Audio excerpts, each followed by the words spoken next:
Derivatives trading involves substantial risk of loss and is not suitable for all investors. Past performance is not necessarily indicative of future results. So stressful when the world's on fire. Good God.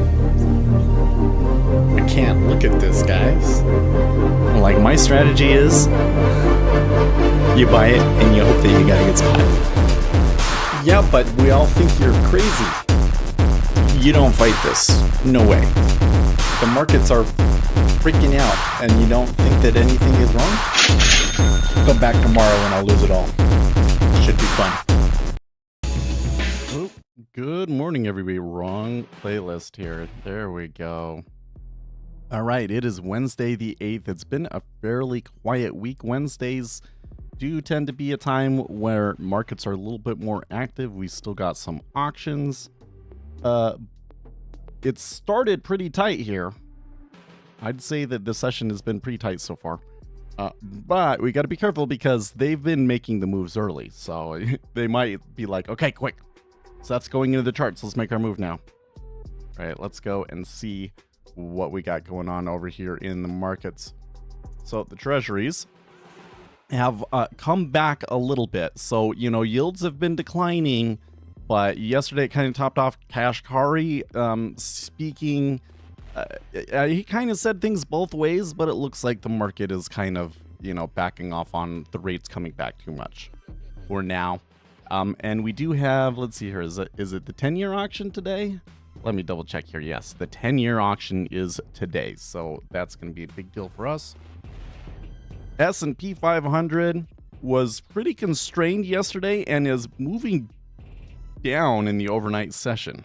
I don't have any news for that. I think it's just from earnings. We got oil coming back a little bit further. So we were concerned about rising tensions with Israel set to move into Rafah.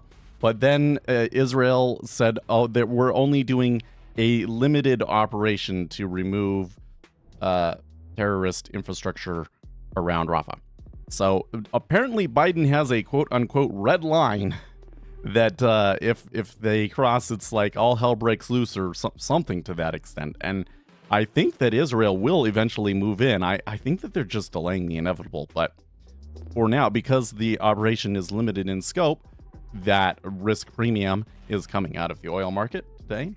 And here you can see gold and silver. Gold and silver, you know, they're kind of doing a little bit more their own thing than usual.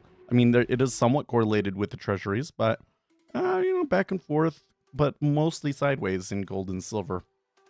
You know, when they've made their moves, it's been like fast. And then, all right, and then copper. Well, copper's trading a wider range than usual, and taking a bit of a dip overnight. And then we got the currencies. Okay, so the Japanese yen still seems to be in just kind of like a slow and steady decline since the latest round of intervention. I would expect that you'll continue to see intervention there in the Japanese yen, though. But as a consequence, the dollar is now above 105 again. And then finally, Bitcoin. Can't forget Bitcoin. Well, after that jump, you know, from 6,000, slow and steady decline, but nothing too significant there either.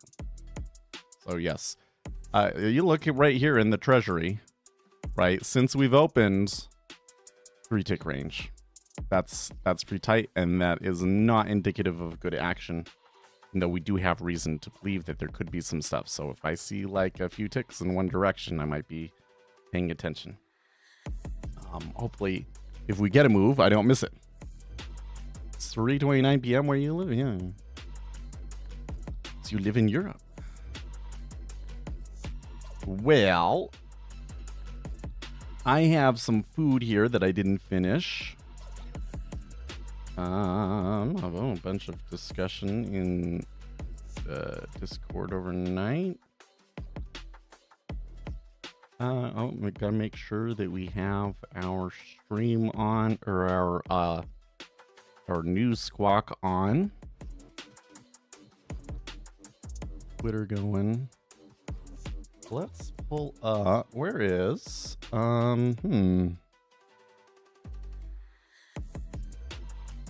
Did I close my terminal window? I can't believe that I would do that, but okay. All right.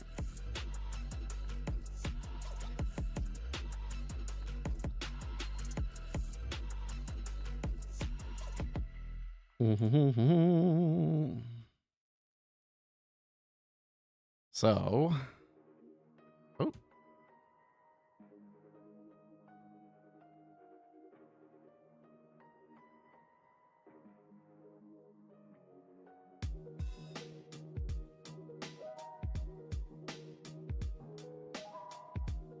Seven.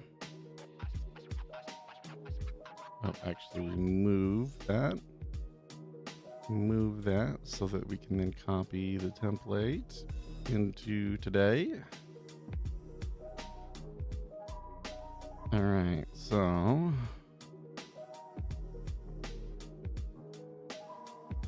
big one today is 10-year auction.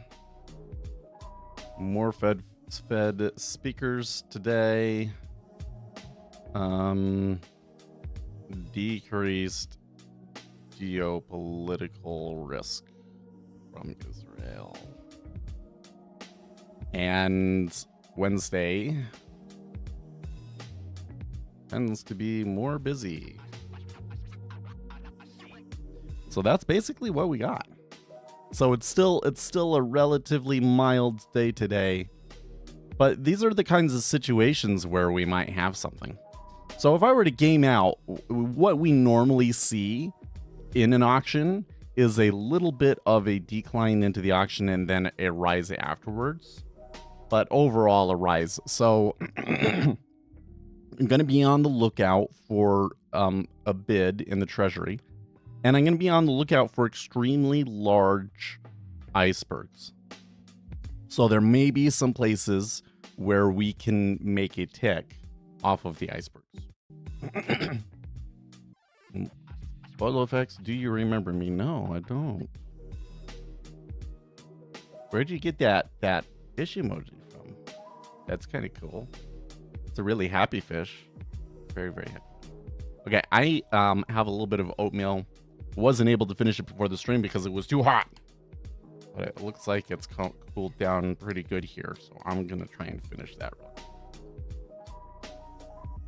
Oh, Uzi has the fish too. Is everybody has the fish? I guess I've just never looked at them. Where are all of the emotes that are available? Oh my gosh, YouTube has so many emojis that are available. I forgot we have our own emojis, right? Or like the rainbow bear emoji. Super politically correct around here, huh? Rainbow bear emoji. You know, the rainbow bear emoji hasn't been as big of a thing because, you know, we've been in a bull market.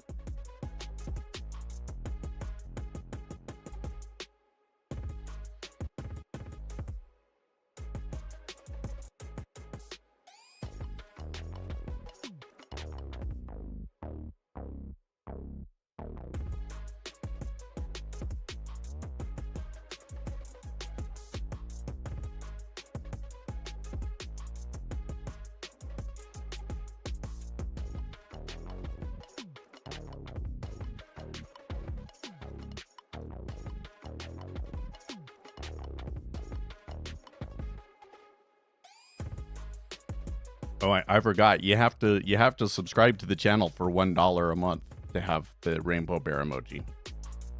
That's probably everybody went in and are like, oh wait, I don't have that emoji. Push the emoji button, started scrolling down. I don't have it. I have to subscribe to the channel for $1 a month. I wish that it would just give them to you for free. Oh, whatever. Second day in a row, ZT has a big spoofing offer yesterday. It finally printed and we went up. Oh, really? Well, yeah, we got to remember, ZT still kind of has that weird queue, yeah? So you kind of like have to spoof a large order to get filled, apparently, because it puts you at the front of the line.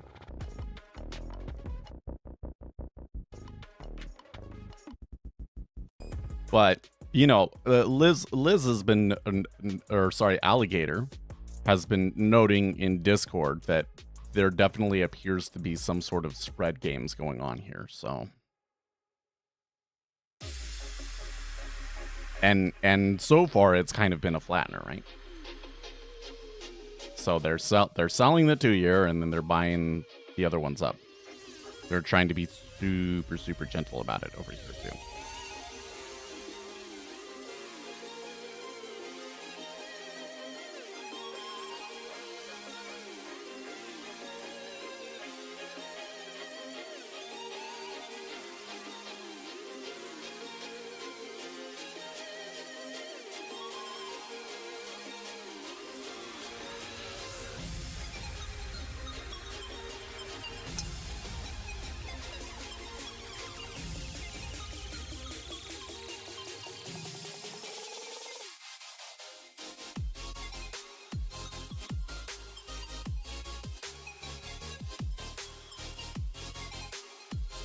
Could you get fined as retail if you have a lot of canceled orders that they deem suspicious?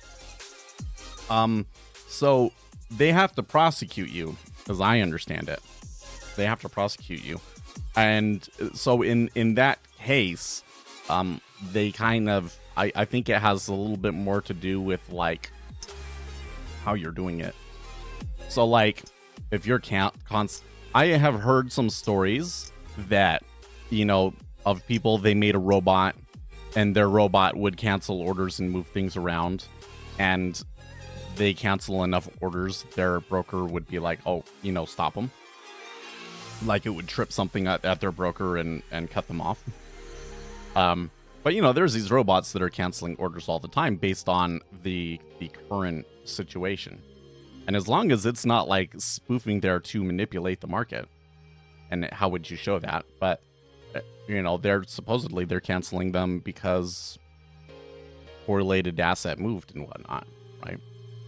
But if you come in and you're constantly spoofing a huge order to spoof a huge order and then take fills the other way and then cancel the order, and you're doing that on a daily basis, yeah, they might come after you. I would say that those kinds of spoofs are not nearly as common as they used to be. They have come back a little bit. They have come back over the last 2 or 3 months. We have seen a couple of them at some key points, haven't we? But it's not like it used to be. It used to be, man, when I first started, you'd get this spoofing every day. And it was really frustrating because you'd think, oh, okay, they're spoofing this way. And so you can see what's going on and you trade against the spoof. You say, okay, they've got a big bid here, so I'm actually going to sell it so that when they pull the bid and we move down, I make some money, right? And then they start playing these other games where like there's like 2 or 3 levels of spoof, and I'm telling you what, man, you can't win that game. It was frustrating. But then they prosecuted, who was it, JP Morgan or whatever, for the spoofing, and like disappeared. You still see it, but it's not nearly as common. I would say when you do see it, equities used to be horrible with the spoofing. I don't have any way of keeping track of this data, so this is just kind of my impression, but it seems to me that the plays against the spoofing orders work a lot better now that they're not as common. That when you see a spoof, it's much more common to see that spoof pull in reverse, essentially. I haven't been playing them because I've, still traumatized from my early days. Right?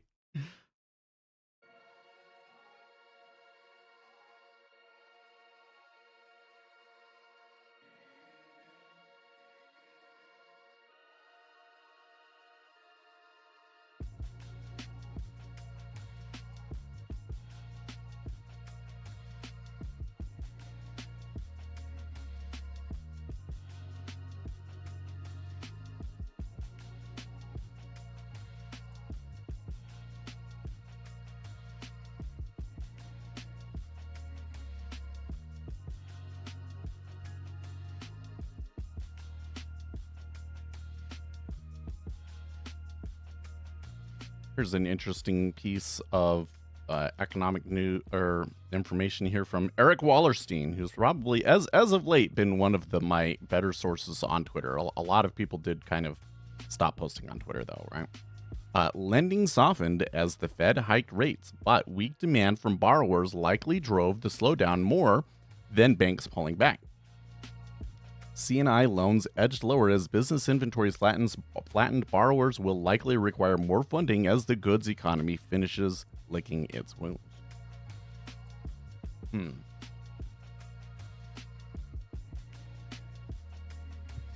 Jimmy Oreo says, free dinner for 4 at Brandt's if you can pick the time and general topic of Trump's first impeachment trial.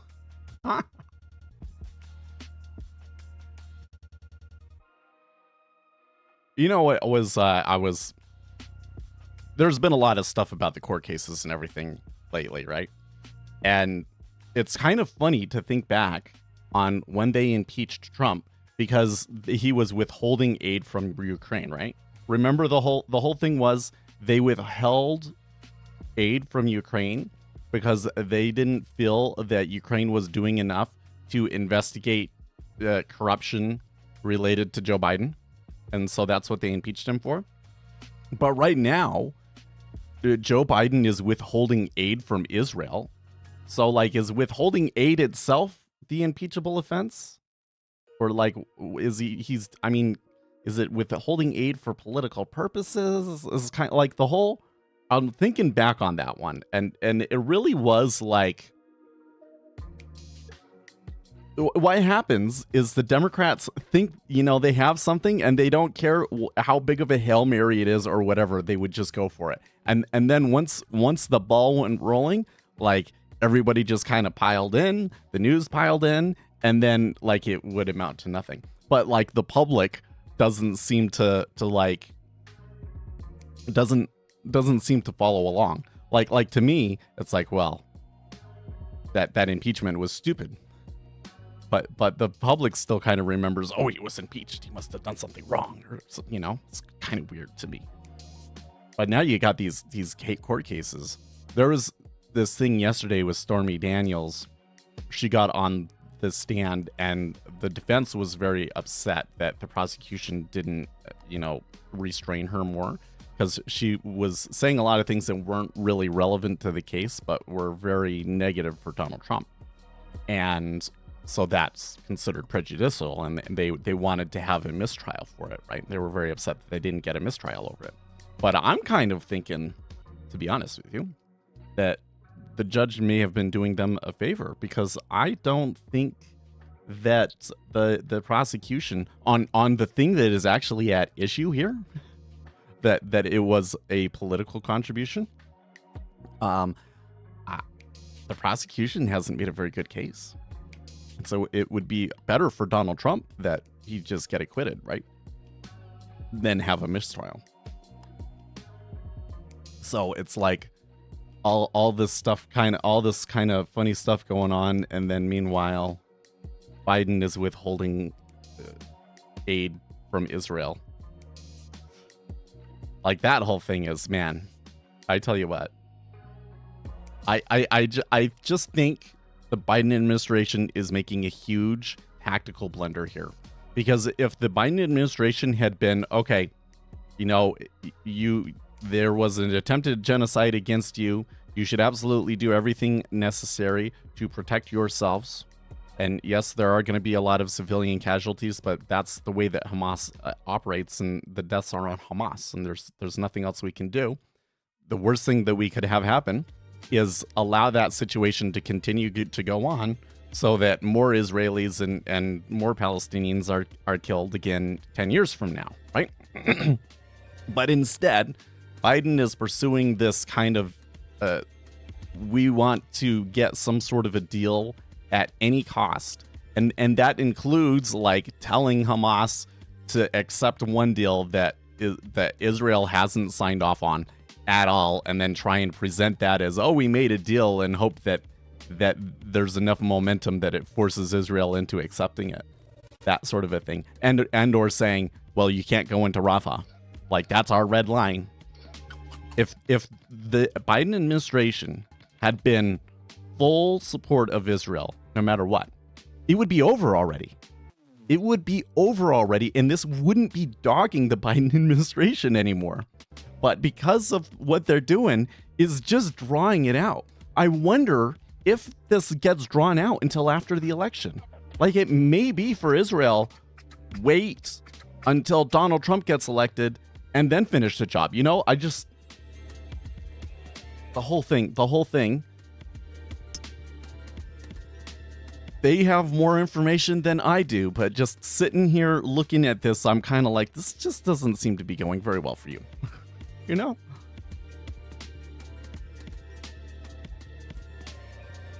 Now, would the Republicans impeach Biden? Probably not. Not because they're slaves to the security state status quo, but because they'd be too afraid that it would hurt them politically. Isn't that kind of funny? Why is that?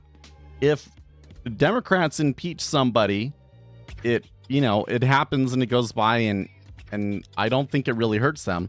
But if Republicans were to impeach Biden, it would be like this huge political scandal, and it would make Republicans look bad and crazy and all this sort of stuff. You know what I think it is, maybe to some extent, is this thing that I keep saying that, like, there is nothing more conservative than being moderate, right?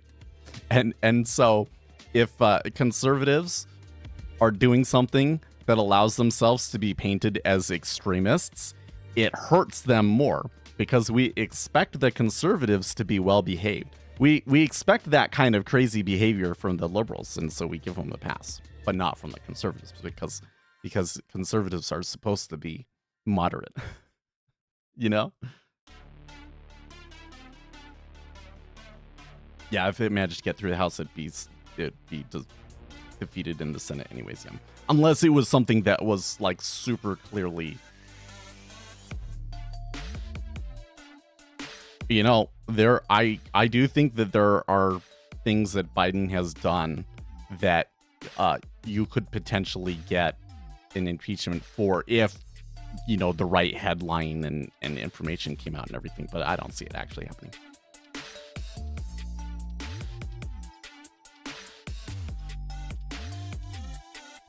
Who's your pick for Biden replacement at convention? Dude, that is such a tough question because I don't think you can do Kamala.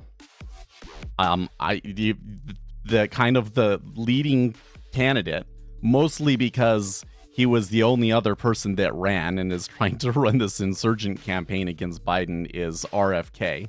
And I don't think he stands a chance, not in that kind of a situation. Now RFK is where it's like, you know, the security state status quo will not allow RFK to be Democrat nominee. Yeah. And maybe that sort of a thing could happen if, like, the public got behind him and yada yada, but in like a backroom deal at convention, not a chance. Not a chance. So who else do you have? I'm not really even sure. Bernie? Could you put up Bernie? Maybe Bernie. I guess for lack of better options, that would be my first thought. I mean, it'll be a new party. You know what though, Max? I really think that the Democrat Party as we know it is being destroyed as we speak. I think that, you know, let's say next election, that it will not be the same party that it is today. It's just this issue with Israel and Hamas in particular has gone too far for a good portion of the moderates in the Democrat Party. And on top of that, they're like all in on immigration seems to be hurting them as well. And so I think that you're going to see a turnaround in certain things. Conservative like communist? No. hold on a second. Let me finish some of my food, and I can explain that.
Irrelevant? I mean, understanding what is right and left and liberal and conservative and progressive and woke is actually really important to understanding the world that we live in.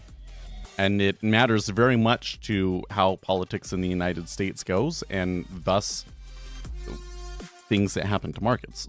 So I would say it's very relevant. So once upon a time, there was the French Revolution. And after the French Revolution and the revolutionaries took power, they had a democracy. They had a Congress. And in this Congress, two major factions of people emerged. And one side was the leftists. And the leftists were, revolution is good, and we need to keep the momentum going and ensure that everything about the old system is killed and build a new society, sort of a thing, right? And the people on the right, and this was because of where they sat in the room in Congress, the people on the right were like nobles and stuff that were like, okay, like, look, we did need to have a revolution. It's good to have a democracy and everything, but there were some good things about our country before the revolution. We don't want to lose those things. Okay, so these tended to be noblemen and so forth. So these were people that were kind of protecting the status quo to some extent, right? And so this is where we get the terms right versus left. Okay, so at its most base level, right is protecting the status quo and left is destroy the status quo. Okay. And what we've kind of discovered over the last, 300 years or however long it's been since the French Revolution is that you kind of need a little bit of both. You need to have people that are there to protect the things that are good in society. But you also need to have change. You need to be constantly moving and progressing towards things. Each side will kind of have, or will go awry when they get too much power, right? When the conservatives get too much power, you will essentially end up with a monarchy and or theocracy, right? Where the dogmas of the past are enshrined in law and it's not allowed to change, and that is used to oppress people, particularly religiously. People say that the right going awry is fascism. I don't agree with that. The right going awry is theocracy. The left, on the other hand, will just keep going and going and going, and it turns into terror. So what happened in the French Revolution was the leftists won. The leftists, called the Jacobians, so eventually they called themselves the Jacobians, kind of took over, and like anybody that didn't agree with them and what they wanted to turn things into got beheaded. And it was just like a reign of terror for decade after decade until Napoleon came along, right? So Both sides are bad. Okay. It would also be like communism. Communism is a leftist ideology. Okay. Now, something there's kind of happens. Yeah. No, it's the Jacobians, not Jacobites. Where do you get that from? Or did I say Jacobites?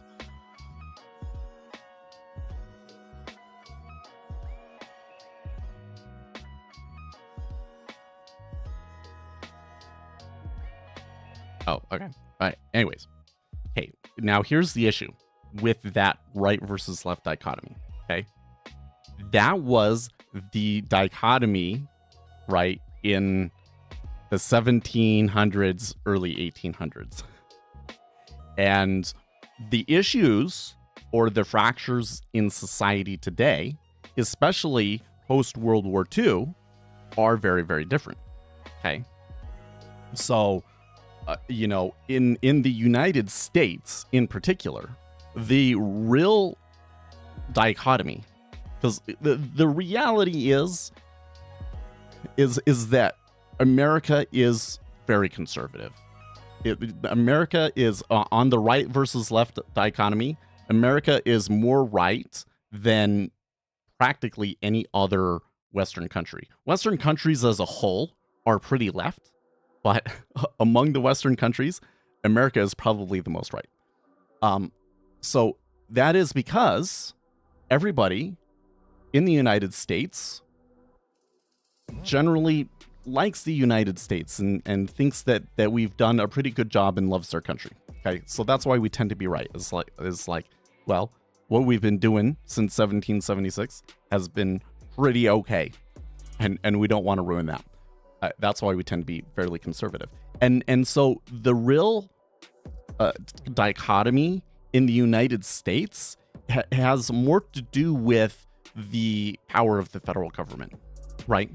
And so the Democrats have become the champions of, we want the government to do everything. And the Republicans have become the champions of, we want to reduce government power. Republicans are not libertarians. Okay? They think that there is a correct and proper role of government, but generally Republicans believe that government is too big and is doing too much and is spending too much right now.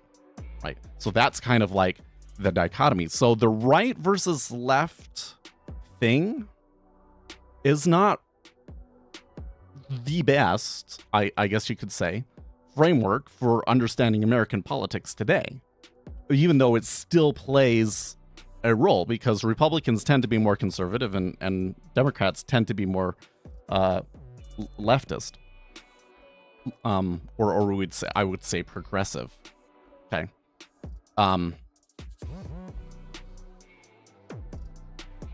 Was it Google is interesting? You're right. It's Jacobins, I think, is how it's actually is spelt. Right.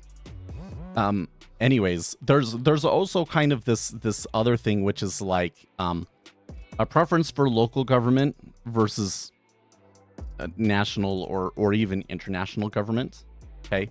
That one is not as big, but it actually is kind of an important thing. It's just like doesn't get the focus right now. Okay. Now, another thing that you have to keep in mind is that there is policy and there is like flavor. Okay. So this can kind of cause certain situations that are like confusing. Okay.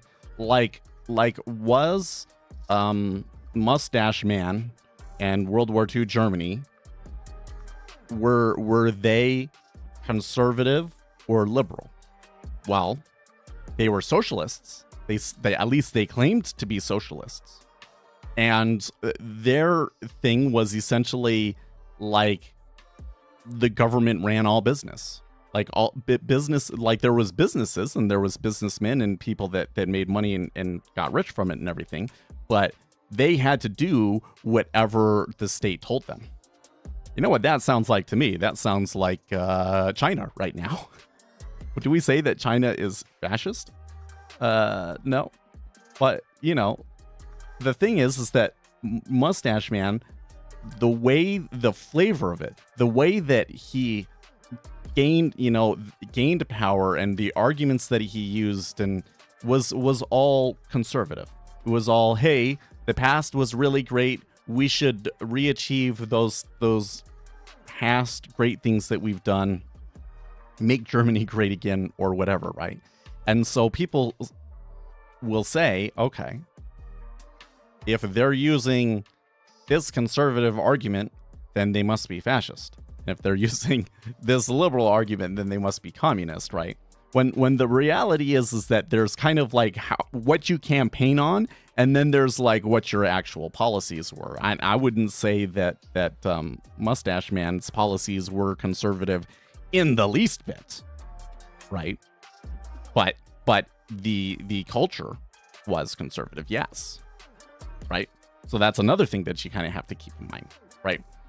So then you look at it in the lens of like this wokeness sort of a thing, right? Wokeness is radical leftist ideology applied today. It is, because at the heart of leftist ideology, come on, you know who I'm talking about. I know YouTube's listening, and I don't want to trigger the algorithms. We were talking about those two words. You know it throttles you. Which is dumb, but that's the way things are. Right. Anyways, their whole thing is, there are groups that have been historically disadvantaged. And so what we have to do to make up for those past sins is we need to give those people all of the power. Right? So that is a radical leftist ideology. So that's like at the heart of it. Is it kind of communist? Well, there are communists there trying to use that movement to their advantage. I don't think that everybody that is kind of like quote unquote woke wants communism, but a good portion of them do, right? Versus what do you got on the right going right now? Well, what you got on the right is America first. Okay, so is that radical conservative ideology? Is it like protecting the status quo? But it really isn't protecting the status quo. I mean, it's kind of like, hey, this is something that we've been doing for the last like 100 years that isn't good for a good portion of people in the country, and we need to stop doing that. So it's not far right ideology, but it is anti-government power, right? It is basically saying that like globalism, you know, large governments have used globalism to kind of bully lower classes, right? So you got something different going on the right, that doesn't match up with your old style things. And so part of the reason why a lot of politics is difficult for people to follow is because everything that they're taught is too simplistic. Everything that they're taught is there's the right and the left, and if you're super far right or you're super far left, then you're probably going to install a dictatorship. But that's not what's going on, right? I would say Donald Trump is kind of trends more on the dictator side, but he had the chance to be dictator and he never took it. So I don't think that Donald Trump intends to become a dictator. But that's what they think. They think that fascism is far right dictator. I think it's more complicated than that.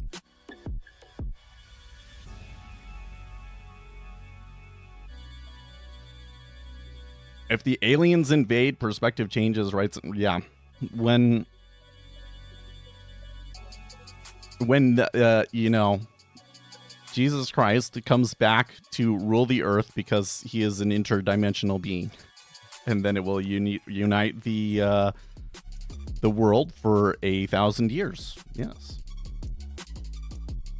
You know what? I don't know where I learned. I'm thinking about that. I've been thinking about that lately, the alien thing, because TikTok showed me something or something to that extent, and I'm seeing more and more people say things that really does kind of lend credence to this idea that there is some sort of interdimensional phenomenon going on here.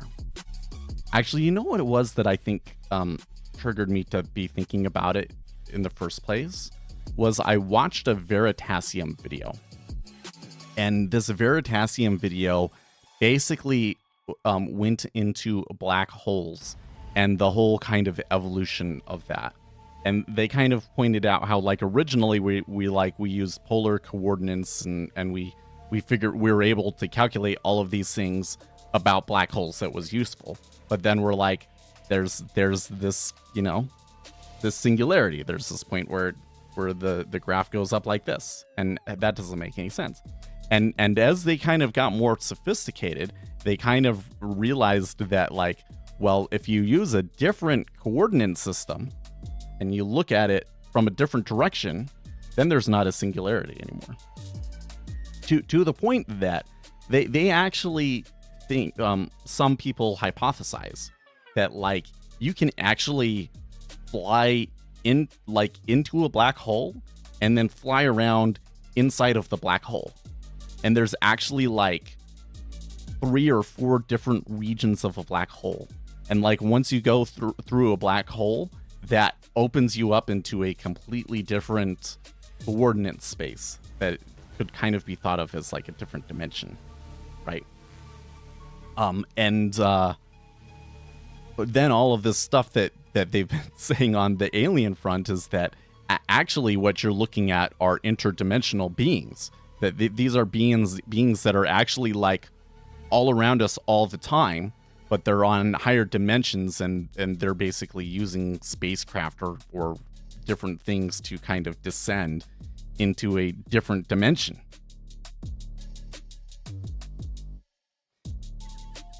And then the other thing that I heard, so the big story on the alien subreddits, like over the past week, was this one guy talked about them intercepting communications between people involved in these shadow programs or whatever, and they were basically saying that the aliens have given them an ultimatum that they have to return all of the spacecraft and bodies that they have by like 2030 or something like that, or those individuals, that the aliens will carry out retribution against those individuals. So they were saying that's why they're slowly starting to disclose what they have. So that's the whole narrative amongst the UFO community, is that disclosure is happening slowly, and that's why it has to happen, because the aliens have said it has to happen. And they're interdimensional beings. 2030 is a big year, apparently.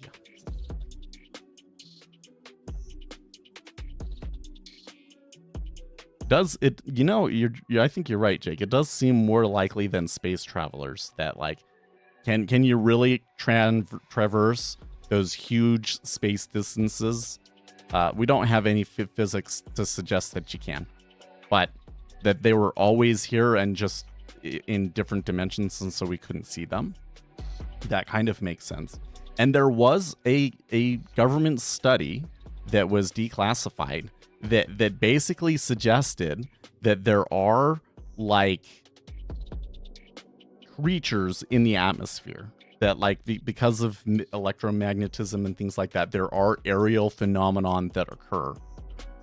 And it seems like that these aerial phenomenon have some elements of life to them. So, like, I don't know. It seems like there's something going on there, but like what the reality actually is, who can say? Who can say?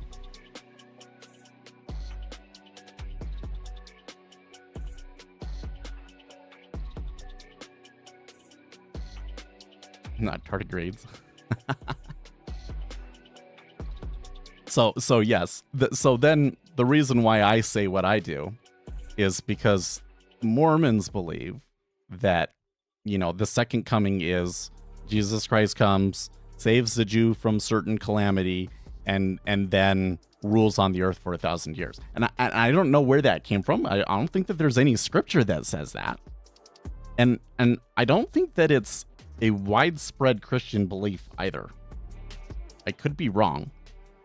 I guess I need to do some more research on this, where this comes from. But the Mormon belief is that when Christ comes again, that he's going to rule on the earth for 1,000 years, and we'll still be here. Like the most wicked people will all be destroyed in fire, but we'll still be here. And that they say that you will live to be the age of a man, and then you'll be resurrected in the twinkling of an eye, is what they say. So like being resurrected is like your soul is reunited with your body, but also that you're like resurrected with like a more perfect immortal body. Right? So like, what does that kind of sound like to you? Kind of sounds to me like the aliens revealing themselves and then uniting the world. That kind of sounds like the same thing as Christ's second coming, doesn't it? And then you get into this other thing that is like there's two types of alien sightings that occur over and over and over again.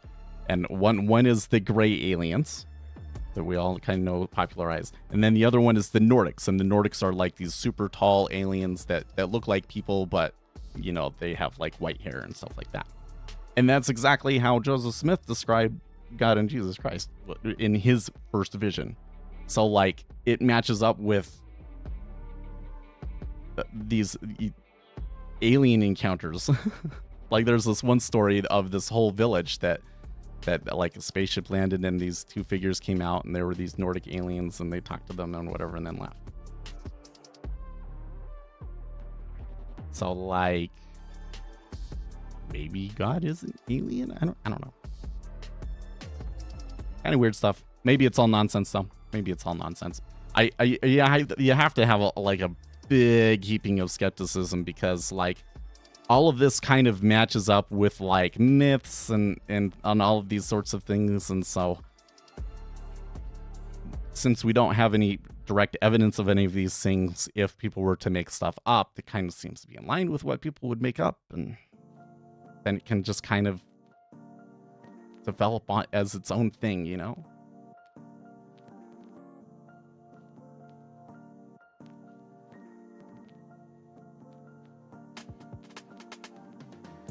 That's evangelical stuff, the rapture concept. Well, the Mormons don't believe in the rapture.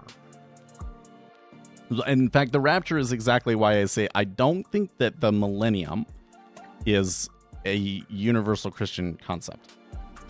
So the rapture is like Christ comes again, and then the people that are chosen to go into heaven will ascend into heaven, and then everybody else will be left behind. And that's not what I'm talking about. What I'm talking about is like Christ comes again.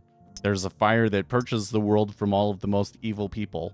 And then Christ reigns on the earth, directly on the earth for 1,000 years. And then after the 1,000 years, then there's the end.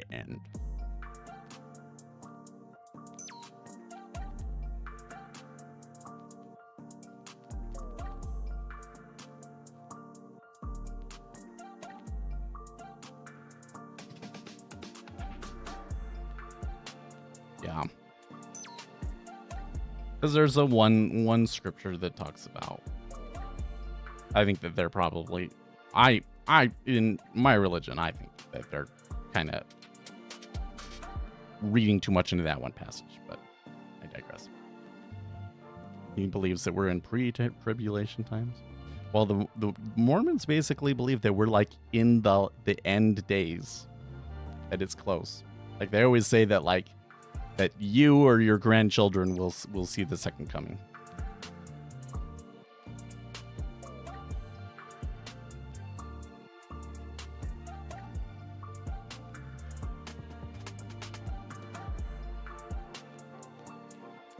Oh man, that's kind of stuff scares me. when you get somebody that's that into stuff. That to me is like evidence they're crazy. Okay, hold on a second. I just all of a sudden became busy. Kind of weird.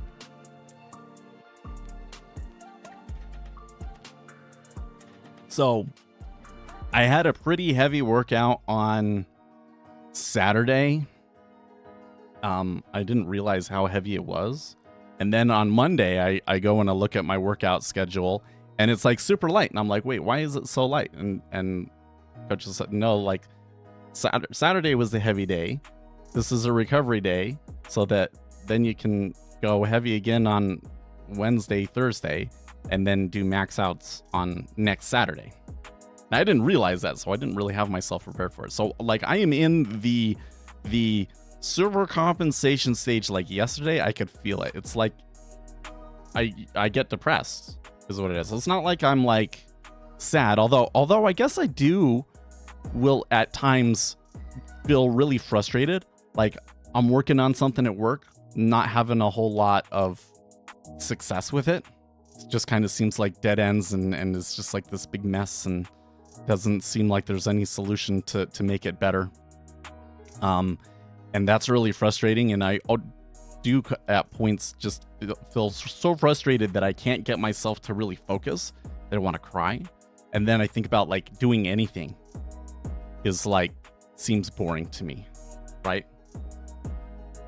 That is like signs of depression, right? But I think it's because nervous system is trying to recover from the workout. And if I don't have enough salt and potassium in my diet for the nervous system to keep going, then you get signs of depression, right? I drank like a bunch of Gatorade and I felt a lot better. But so I just kind of had a moment there where I felt like the whole world just kind of like detached, and I was like floating for a little bit, but I think I pulled it back here talking. And it's probably that. I'm probably in this kind of, recovery stage still. Anyways, so once upon a time when I was a missionary, I was a missionary in Independence, Missouri. Okay, so if you're not familiar with Mormon history, Mormons, after being kicked out of place after place after place, settled in Independence, Missouri. And the Independence, Missouri was like the big place. Like there's a lot of important historical sites there, and like one of the things is that Joseph Smith said that before the second coming happens, there will be like a meeting of all of the priesthood leaders, and it will happen at Adamandi Amen, which is supposed to be where the Garden of Eden was. And he says that it's in Missouri. Okay, so Mormons believe that Garden of Eden is in Missouri, essentially, right? And when they then Joseph Smith was killed. Okay. Joseph Smith was killed in Independence, Missouri, and all of the saints left. And that's where they then went from Missouri to Salt Lake and settled in Salt Lake, right? So some people stayed behind, and Joseph Smith's widow and his family were one of the ones that stayed behind. And like 30 years after the fact, there was a couple of church members that came in and said, oh, actually, prophet is supposed to be passed down from father to son. So they convinced his son to become this new prophet, and they created a new church, and it's called like the Restored Church or whatever. So there's like the LDS, which is your typical Mormons, and then there's the RLDS church, which are all in Independence, Missouri. Okay. And over the last 30 years in the RLDS church, they've been going through a lot of turmoil, because first they had like their prophet like resigned or something like that. And then they had all of this stuff about should women hold the priesthood or not. And, there's all sorts of drama, and like something like 80% of their church membership broke off, right? And it's not like they just break off and become atheists or become Catholic or something like that. They still kind of believe it, and so they just go and they make their own church, right? So in Missouri, there's literally thousands of these micro RLDS breakoffs. It's really crazy, okay? So being a missionary in Independence, Missouri is crazy. It's unlike anything else, because you've got all these people that want to argue with you about church history and who really is supposed to be the prophet and all of this sort of nonsense, right? So one day, we're, and I was a small area that I worked in, and it had like all these little dots for like every member that was in the area. And then there was some black dots, and those were houses that were no go. You weren't supposed to go to those places. So one day, we're walking by this house, and I didn't realize it at the time until I'd gotten home, but it was one of those houses with a black dot. Okay, whatever. And I'm talking to this guy, and he's talking about oh, actually I'm a member of your church, but I don't have time to come and go. I'm too busy studying online about Quetzalcoatl and all of this kind of stuff, right?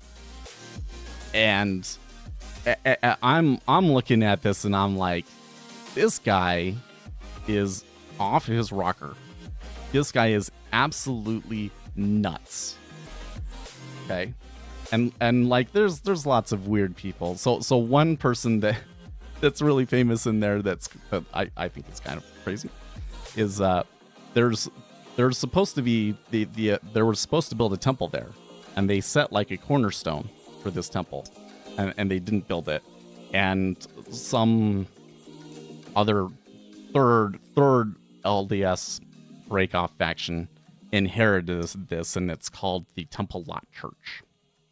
And back in the 70s, this guy that was a fairly new member of the church, he tried to join the Temple Lot Church, and it didn't work out with him. So then he joined the Mormon Church.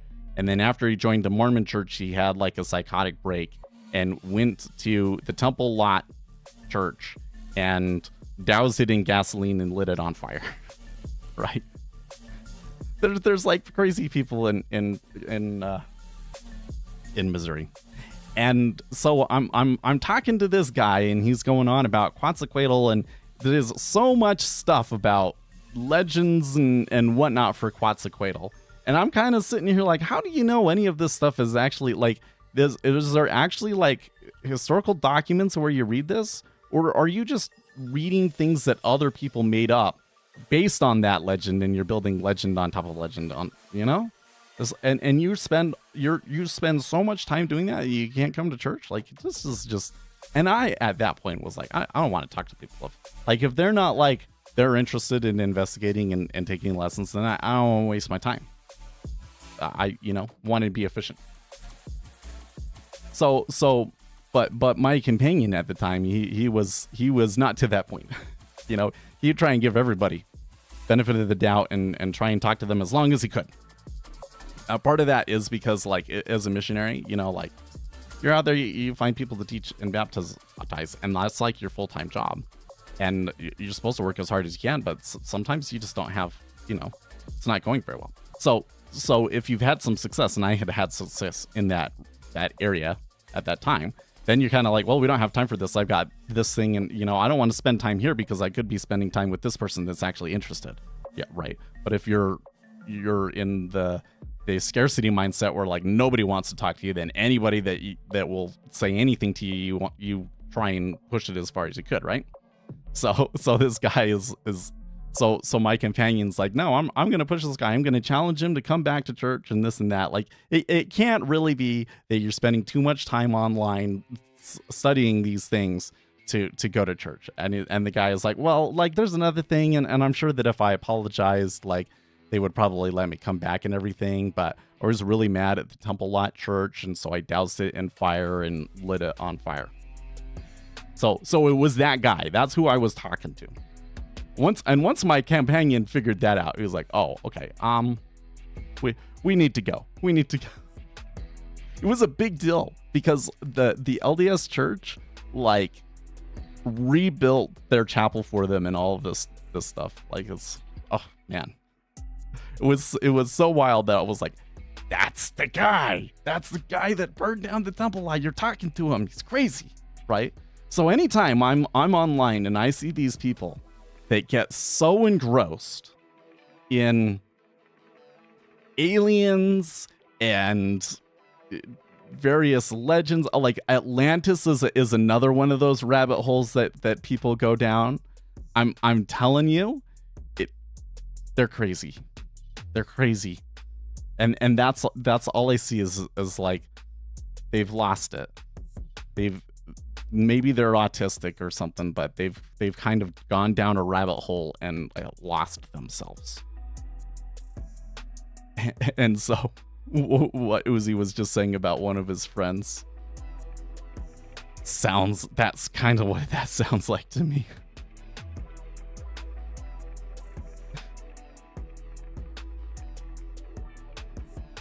You know, I just absorb a lot of stuff. Like, I spend too much time online, so I absorb a lot of stuff, but I don't feel like that I actually investigate those things that deeply, you know? What about the planet Nibiru people? Oh man, yeah. So planet Nibiru is that the conspiracy theory there is that there are aliens and they live on a planet called Nibiru, and it's actually a planet in this solar system, but it has a very strange orbit that takes them outside of the solar system and then back into the solar system like every 1,000 years or something like that. And they because of that, their planet is prone to like having its atmosphere burned up, and so they have to put gold particles in their atmosphere to protect their planet. And so when they come by the Earth, because the Earth has a lot of gold, or a relatively large amount of gold, and so they have seeded civilizations to mine the gold for them so that when they come back, they can collect all of the gold and put it into their atmosphere.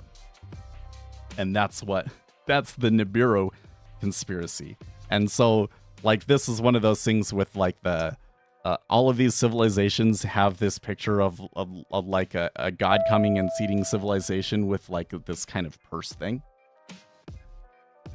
And so they think that that's what planet Nibiru is. What do they call them? That's not the name of the aliens. The name of the aliens are I can't even recall. That's why you isolate one of them and put them through what? I don't know. The Anunnaki. That's right. It's the Anunnaki. Seeders of civilization. Yes.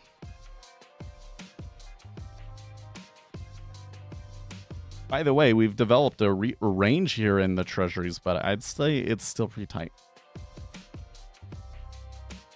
Like a theorem prove if. Yeah, well, and like that's the thing is that I think what's happening is, okay, some guy is out, some archaeologist goes and discovers something. Okay, like the civilization where we get like the word Anunnaki, like we can't read their language. There's all of this stuff that's been written, but we can't actually read their language. So some archaeologist gets some part out of it, right? And they put it out there, and then people online read it, and then somebody online maybe sees that and goes, oh, hey, maybe it's this. And then they kind of make up this theory, right? And then somebody else reads that theory and writes something else that's like, oh,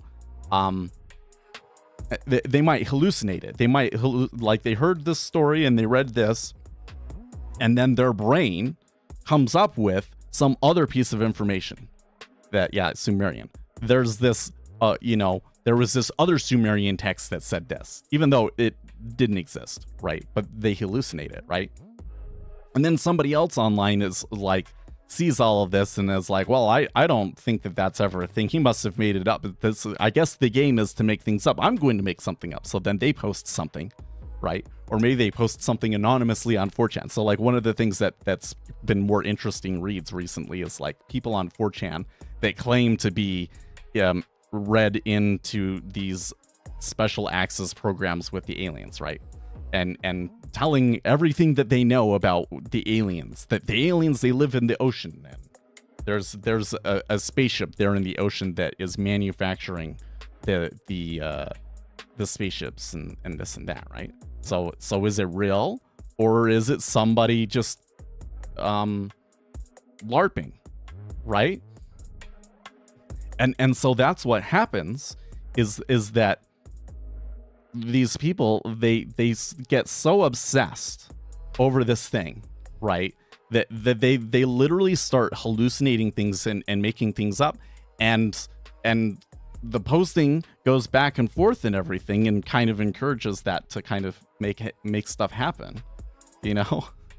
and so that this is where like there's all of this stuff to read, right, about it, but like none of it is real. Like there's only the teeny tiny little bit of thing to know about like what we actually know about the Sumerians and what they believed about the Anunnaki, right? And then the rest of it is all made up, right?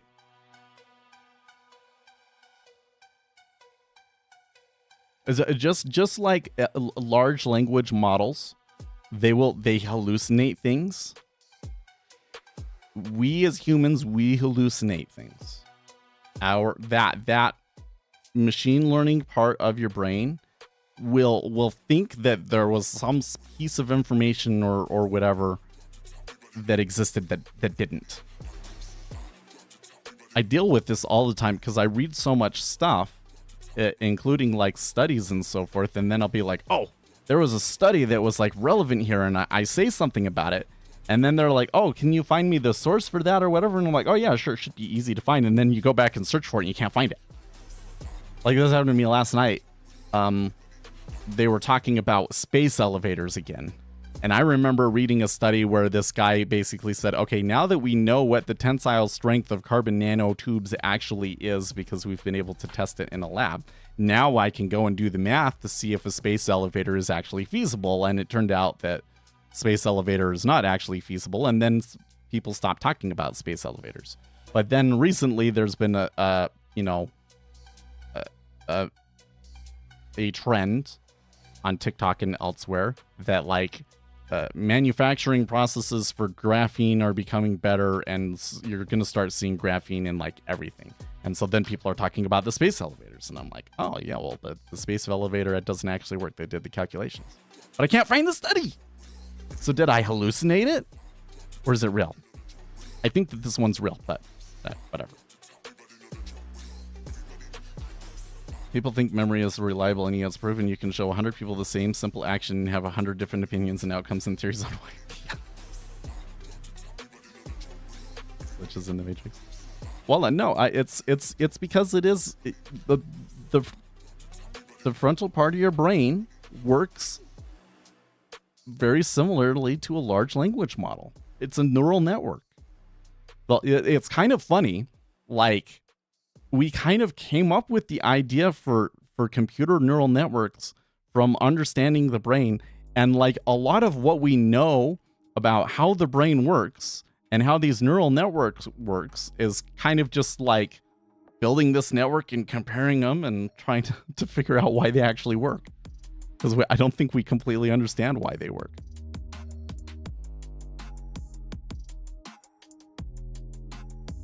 Yeah, more accurate to say a large language model works the way the brain does. They're not exactly the same, but they're kind of using the same base principles to some extent. So there are things about large language models that we can potentially learn about the human brain. And one of them is that the human brain does hallucinate things, just like large language models do. Unless LLMs existed before human brains? Maybe.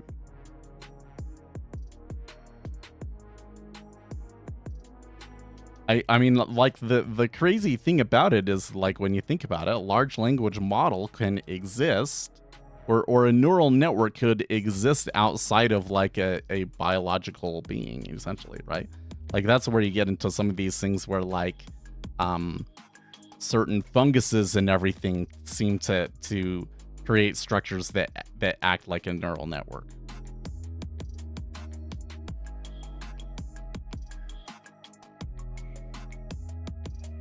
Ukrainian parliament approves a draft law allowing recruitment of prisoners. Oh boy. They're really scraping the bottom of the barrel over there now, aren't they?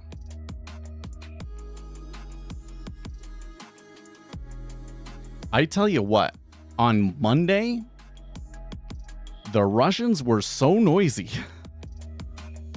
Like, they must be afraid of something, they putting this much stuff out today. They're probably, Ukrainians probably will need a lot of immigration after all of this to rebuild their population, won't they? You're going to have I mean, if they win, if they win and the conflict is, over, you're going to have a crazy baby boom, won't you? Yes, sir.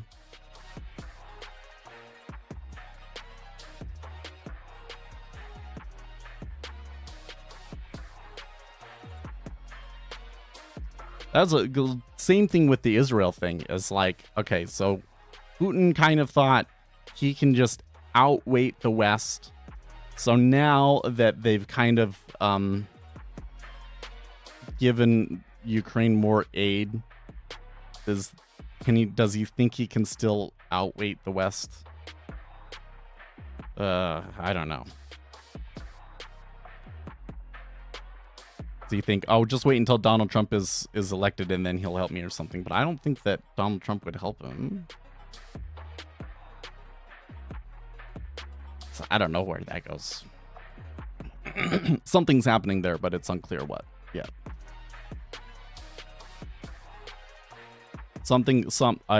My prediction is that the situation in Ukraine will change in a way that has pretty profound political consequences, and I don't know what they are yet.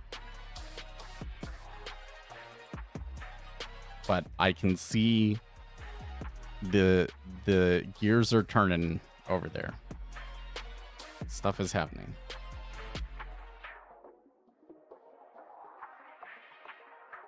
Well, with the S&P 500 being down overnight, it looks like the first few minutes of the S&P open are to the upside. In the treasuries, we're still trading a pretty tight range. It still kind of looks like lackluster action. And I have not seen any of those really big icebergs that we tend to see on an auction day yet.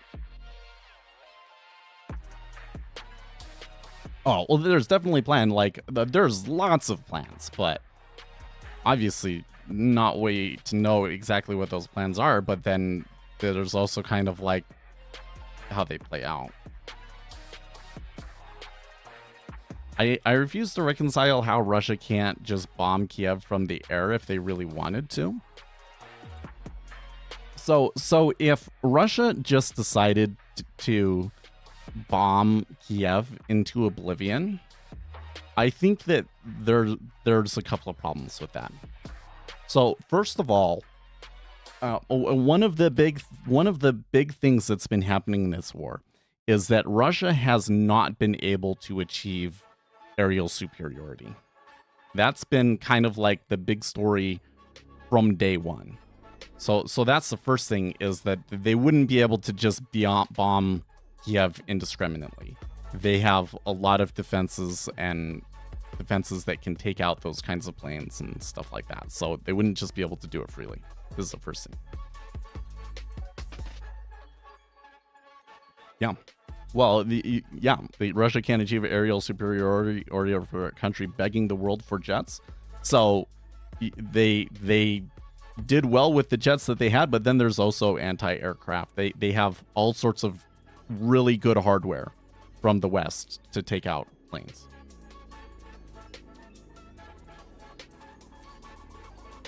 But part of the reason why Ukraine is begging the world for more planes is because the planes is basically what's allowed them to keep this thing going and prevent the Russians from achieving aerial superiority and just flushing everything out, right? No. Well, they're running out.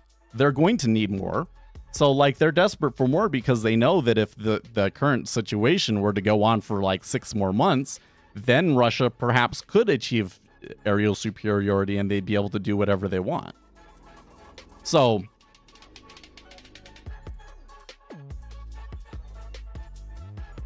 just back up for a second.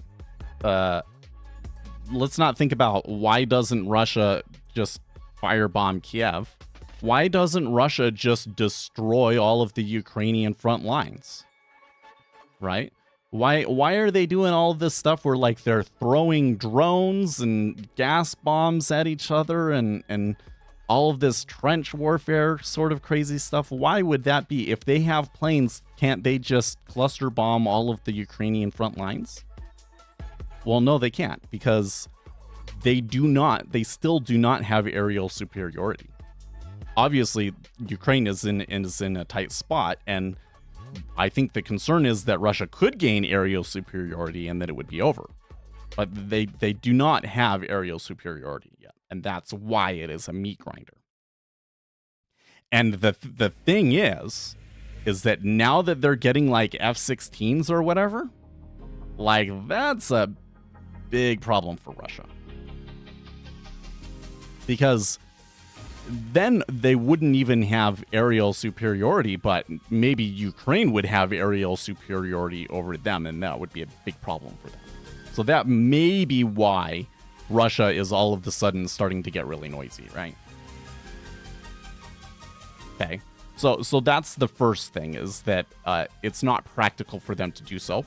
Like, but then I think that the other side of it is that I don't think that it's politically feasible to do it either, right?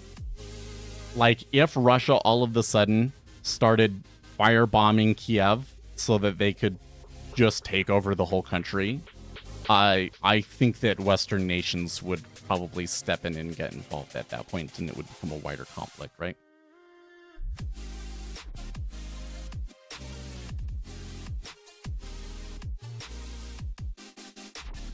Let's say Ukraine surrenders or gets destroyed today, or Russia says we're done now. Do you think you'd see market flow or conditions you'd expect? Yeah, I absolutely.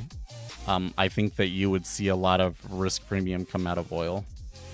I think that an event like that would probably increase the amount of oil available on the free market and cause oil prices to come back down. Would be one thing. And then you would probably also see some currency movements.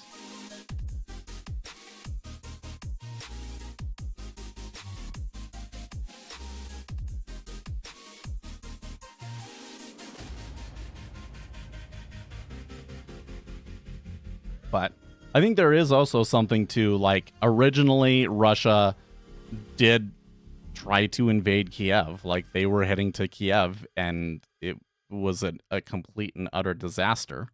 And maybe to some extent they always planned on doing that and pulling back and then taking something a little bit less.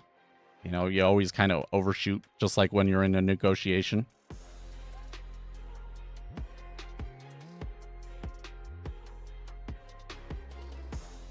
And that's kind of the really difficult thing to sort out for me with this conflict, is like what is the end game here?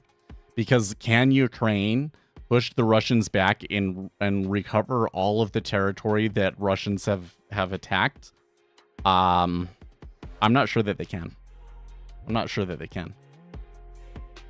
Do the people in those areas that are supposedly ethnic Russians anyways, would they rather be a part of Russia or Ukraine? There's no way to know, because, like, there's so much coercion and everything that, you know, how can you really know what people actually believe now at this point, right?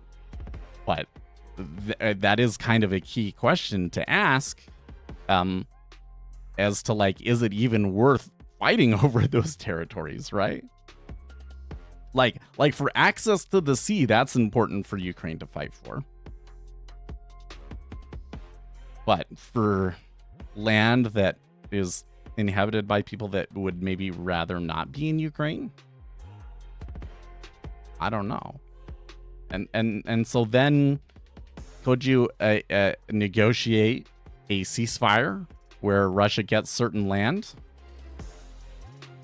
Well, maybe, but then what kind of a message are you sending to Russia?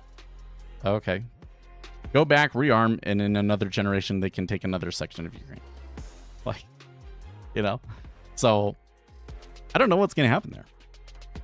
I don't know. Maybe, you know what? A year ago, when we had this conversation, the conclusion was maybe it just turns into a stalemate and becomes like the Korean War. It just becomes a Cold War. I guess that's still a possibility. For some reason today, it doesn't seem as likely.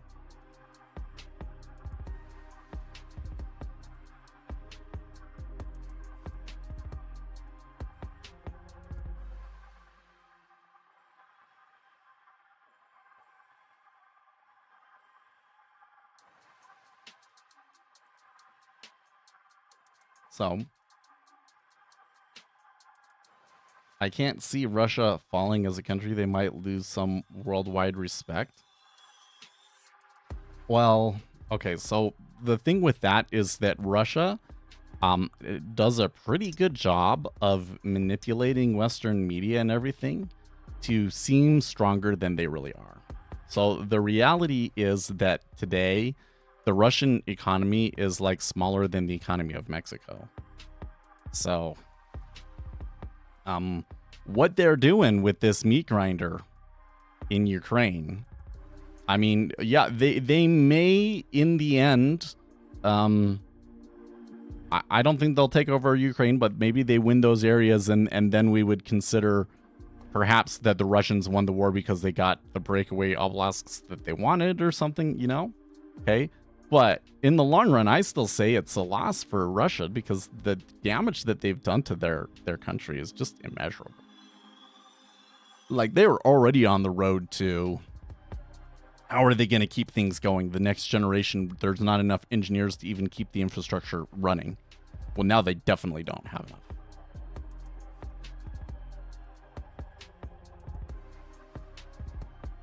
They got Crimea, and the West closed their eyes, even though the West demilitarized Ukraine and shouldn't have not let Russia take Crimea at all. I agree with that to some extent, that the West... Barack Obama basically let Russia just push, and he was a pussy and didn't do anything. And this time around, U.S. intelligence was on the ball, knew what was happening long before it happened, prepared for it, and had things set up so that Russia couldn't just waltz in like they did in Crimea.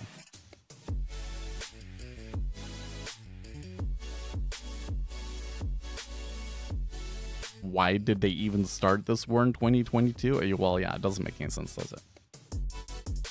But that's where you have to understand that Russia is being run by a extremely right-wing kind of ideology that has this idea, this philosophy that, like, Russia needs to control all of these certain spots for them to be safe. And they think that because of the way the demographics are going and everything, that this generation is essentially the last chance that they have to achieve those goals and secure future Russian prosperity, essentially, right? And so that's why they're doing it. Yes.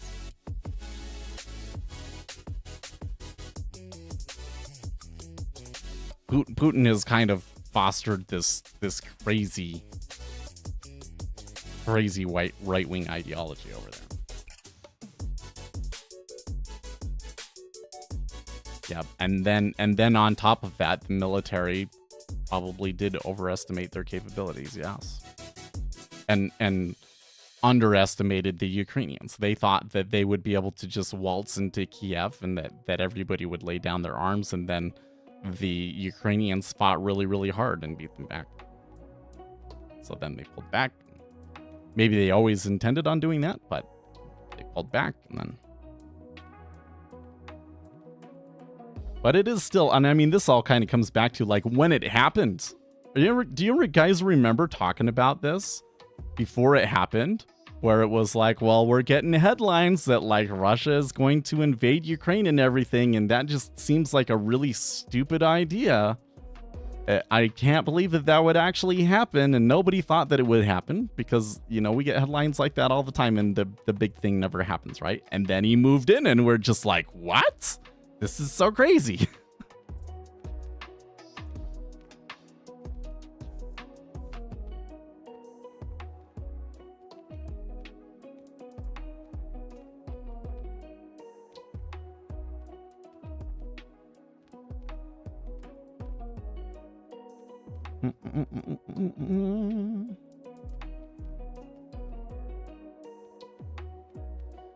Well, let's come around and see if there's any new headlines here to look at. Oh, looks like not very much.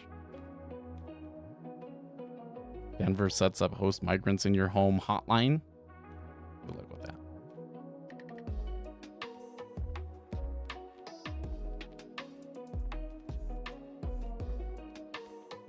No, it's super quiet on the internet this morning. Super quiet on the internet this morning.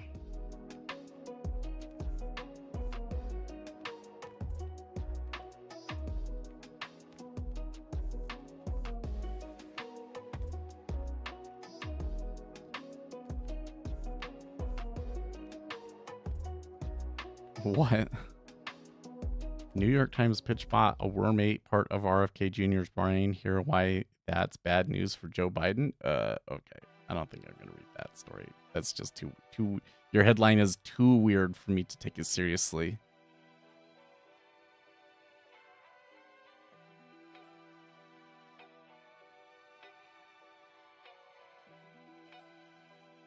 Oh, yeah. So that's another thing is about Ukraine.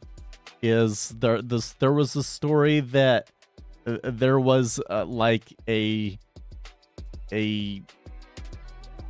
attempted coup sort of a thing, like they were going to assassinate the Ukrainian leader, and they found it out and stopped it. It's all kind of weird. Like the narrative that we've been seeing over the last 6 months, right, was like, okay, the Ukrainian offensive failed to make progress. Then you had these front lines over the winter, and the Ukrainians, because they're running out of supplies, are kind of slowly getting whittled down, and the Russians have been starting to make some advances in some areas, apparently, right? And then the Ukrainians are just barely getting resupplied here. And now all of a sudden, you're seeing all this noise. Russia's saying all this stuff like, well, we consider this a target and this a target, and you better not do this, and talking about nuclear weapons again, and there's an attempted coup and all of these sorts of things. Tell me, are those all the actions of somebody that has the advantage and thinks that they're winning the Ukraine war? Because to me, it kind of feels like somebody that is all of a sudden really afraid that it's going to get away from them.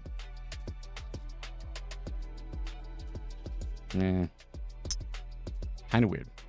Kind of weird over there.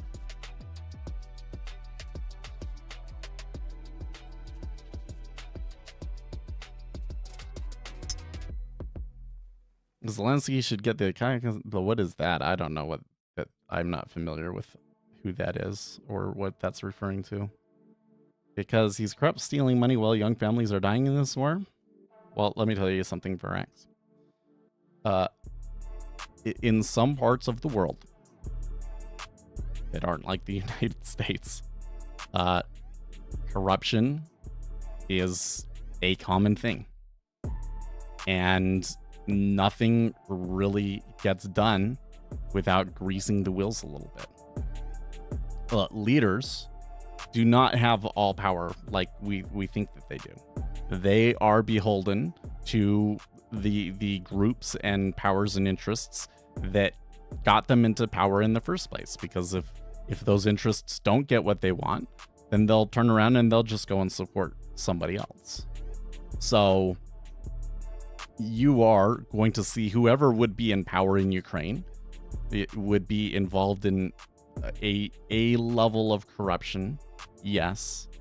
And you're probably going to see that involved in just about any conflict, right? Like even in the conflicts with the US, like Vietnam, there was all sorts of scandals and corruption and that sort of a thing.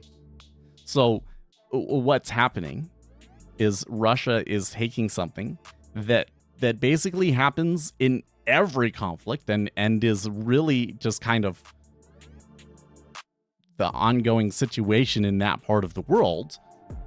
And because they know what Americans think about corruption and that sort of a thing, right?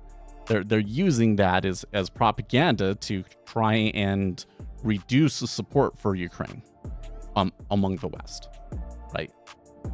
When it's really like, you know what? If there was like no visible corruption whatsoever in Ukraine, I'd be more suspicious. There's just going to be a certain level of that no matter what. And any kind of a leader kind of has to play that game in order to get anything done. This is where you get to the level of geopolitics that is very unsavory.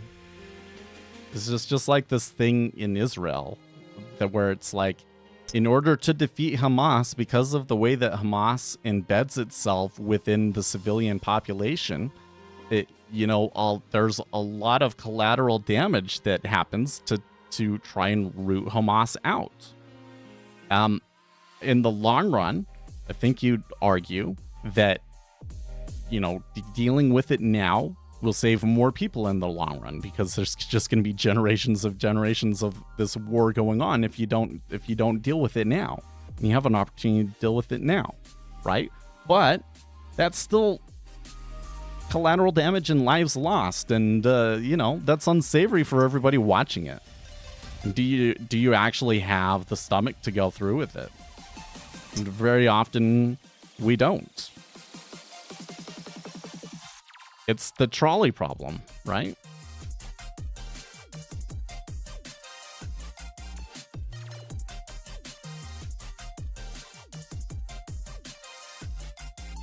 You familiar with the trolley problem, where you've got a train track and the trolley is gonna run over like 5 people, but you can change the train track so that it only runs over one person? Would you do that so that it only runs over the one person? And then if you do that, you still get prosecuted for killing that one person, even though you saved 5. That's what happens.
I'm not sure what you're going on about, Captain Price.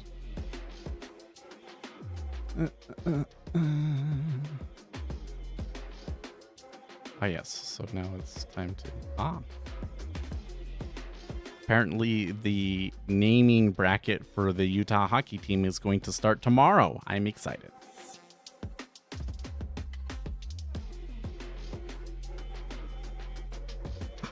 Maybe the Utah funeral potatoes. That's freaking hilarious. You guys know what funeral potatoes are? You ever heard of funeral potatoes? Oh my gosh. That's what you have down here is like a, some type of a meat, like a turkey or a ham, and funeral potatoes and green bean casserole.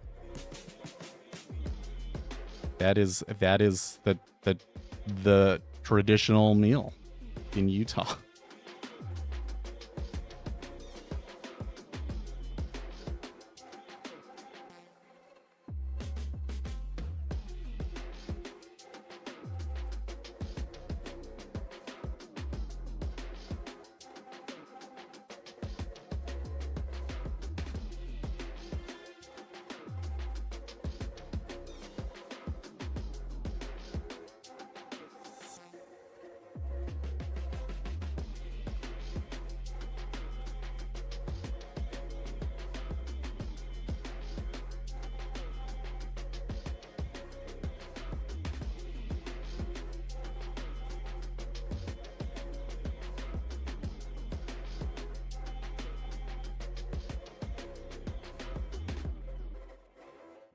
No, this is a funny one. So r/futures trading.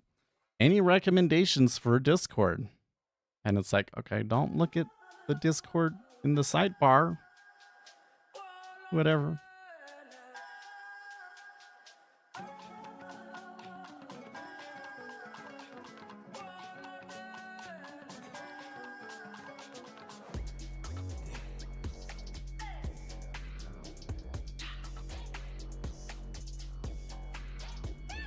Is there not one listed in the sidebar anymore?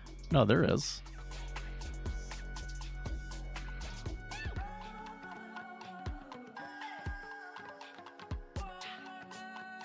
I think I'm going to comment on this thread.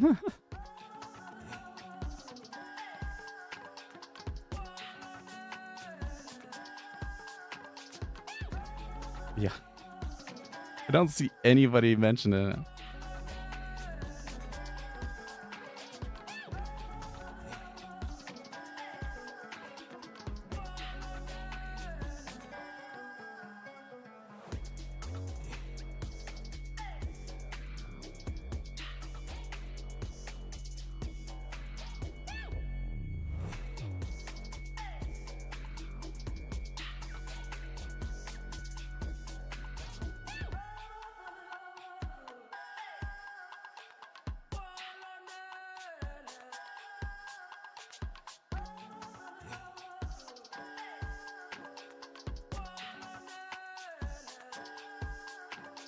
You know what actually I want to do?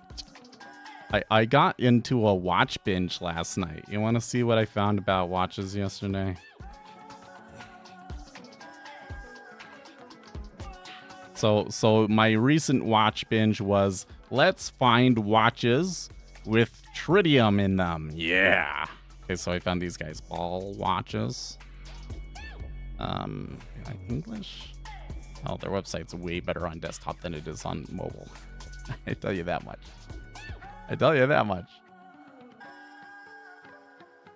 Okay, if someone is new to your channel and is interested in trading treasuries, which videos would you recommend? So if you go, let's pull this up. So if you go to my channel, like everything is totally set up for you, right? Start here. Okay, you need a computer. Order flow. So this is actually part of a list. See right here, order flow, and then here's the order flow series. You want to watch all of those. And there's a couple of other videos. I have one. Oh, you know what? I don't think it's on the start here. Let's add it. Which one do we want? These two.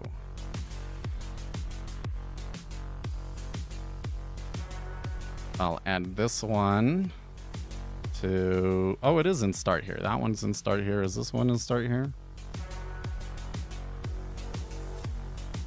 Yeah, this one is in Start Here as well. I don't know. Maybe there's just too many videos in the Start Here list, I guess. Or maybe I need to move it up.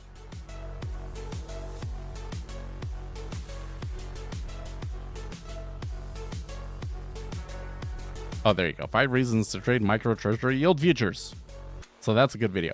But the reason that one's a good video is because that goes into like what are the things specific to treasuries that are useful. And then that's the same with like the one about the Federal Reserve. You know, that kind of gives you an idea of like what the news flow is and how it goes over the month and all of that sort of stuff. And then there's a programming one. So yeah, basically the channel is set up for you to have all of the stuff that you need. Thank you, channel members. Yes, thank you. I appreciate you guys who spend. I don't really feel like that I fairly compensate you for those of you that subscribe on YouTube, but I appreciate it. Anyways, we were going to talk about watches. See, look, these watches, they have tritium in it. Isn't that cool? It's actually like a tritium gas tube.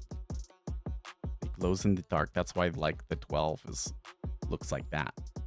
Isn't that cool? I think that's cool. Where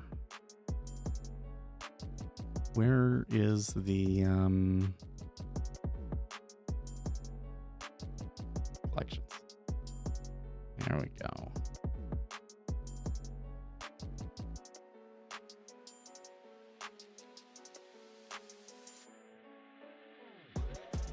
Look at these things. When you mouse over it, it shows you what it looks like. Aren't those cool? I think that's so cool.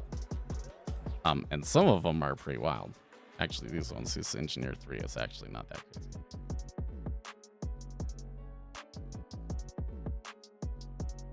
That one's pretty cool. Some of them with the big numbers, that's kind of cool. Ooh, that one's blue. Ooh. But the one that I thought was really, really cool was down here at the bottom. Oh, this thing right here. Oh, man. Look at that thing. Whew.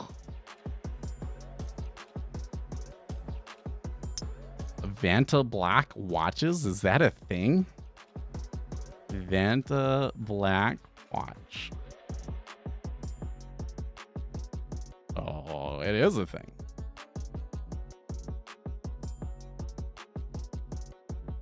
Oh, geez, that is so weird. It's just like a void in your wrist. That is kind of cool.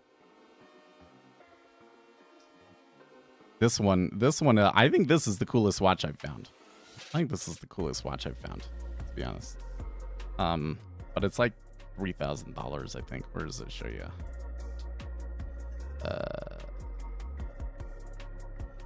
How do I find that? Wish list, features.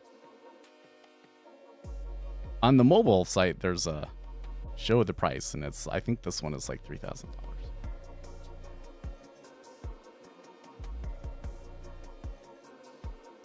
I think what I'm going to do is I'm gonna like save pictures of all of the ones that I make like and like save them in a markdown document or something like that. Also, the watches that show you the guts. You know, I'm not as into that, to be honest. I feel like the watches that show you their guts just end up being unnecessarily expensive, you know? So I had so the one that I was like super into for a while.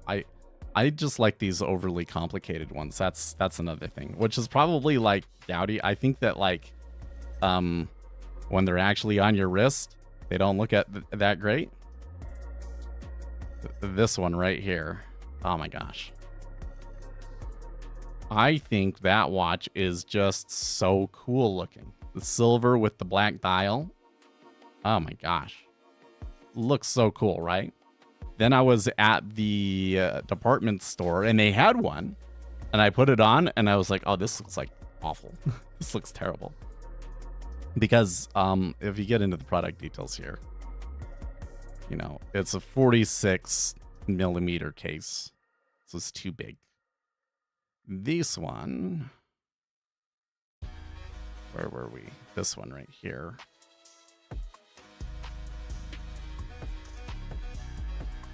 This one is 45 millimeters. So that one's probably maybe still too big. Maybe still too big.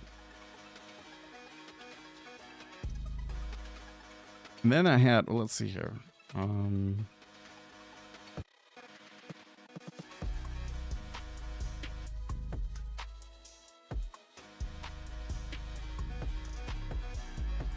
I wrote the ones that were done. Oh yeah, Tracer.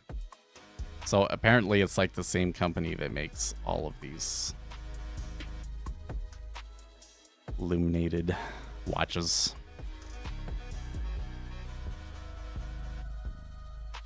Using Norton method, I'm looking at other DOMs for correlations as it's the only way I can think of to keep track of them, but I'm finding it difficult. Any tips?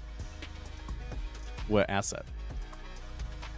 So the first thing is I want to have an asset that they're really closely related, right? Like the 10-year and the 5-year are really closely related. You will not very often see one move up and the other move down, right? There will all be, like, one might move more than the other, but all of their movements are kind of along with each other, right?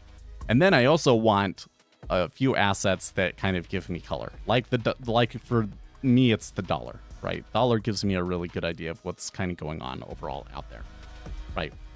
And then I'm kind of using all of that information. So the reason that you want one with color is because, like, if it was just a related asset, right, like a robot's going to do that, right? So you need to have something that is nuanced enough that the robots can't read, and that's where things like equities and the dollar come in, right?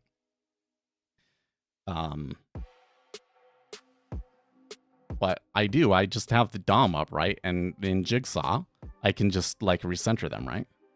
So then I wait 5 minutes and they move, and then I can kind of see, based on how far they've moved away from the center, what was going on, what moved up and what moved down and so forth. Right? So here on the treasuries, I know that if, like, this one is up here and this one down here, that, oh, the curve flattened, or whatever the deal is.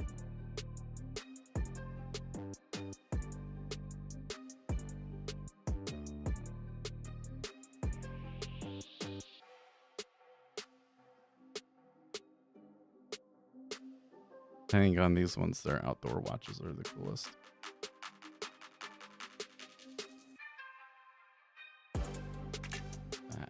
That one, that one, that one.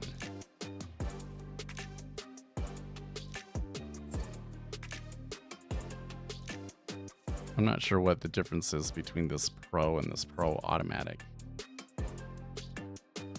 It's probably one's more expensive.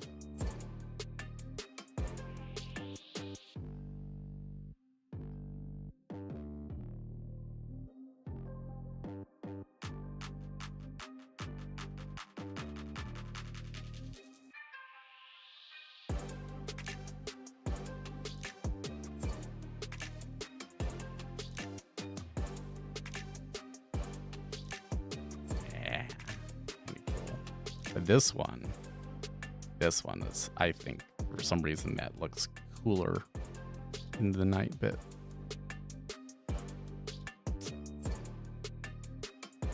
So that's on the list.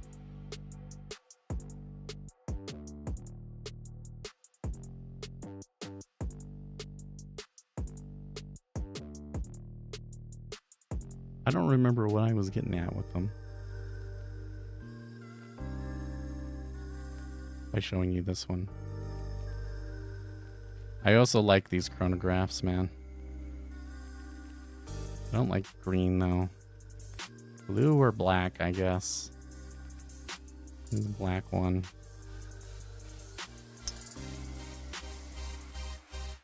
650. Not bad. I might get that one. That, a lot cheaper.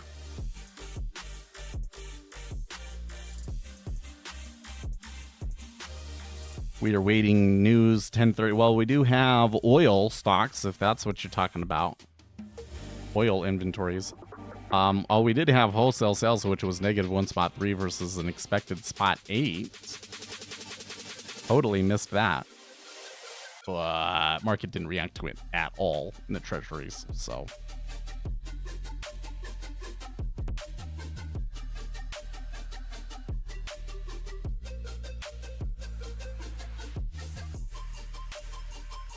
I don't think it's a quartz watch, actually. No way I'm paying that much for a quartz. Let's see here. Movement. Oh, this one is a quartz. You're right. So this the automatic shouldn't be though, right?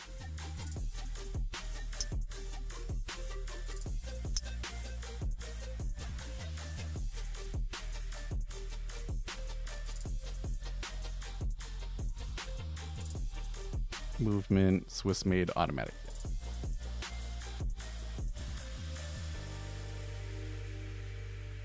I think you're right. Maybe 650 for a quartz watch is no good. Do they not have an automatic chronograph?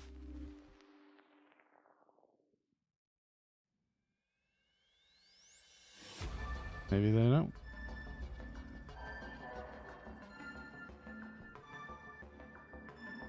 These blue ones, these blue Pathfinders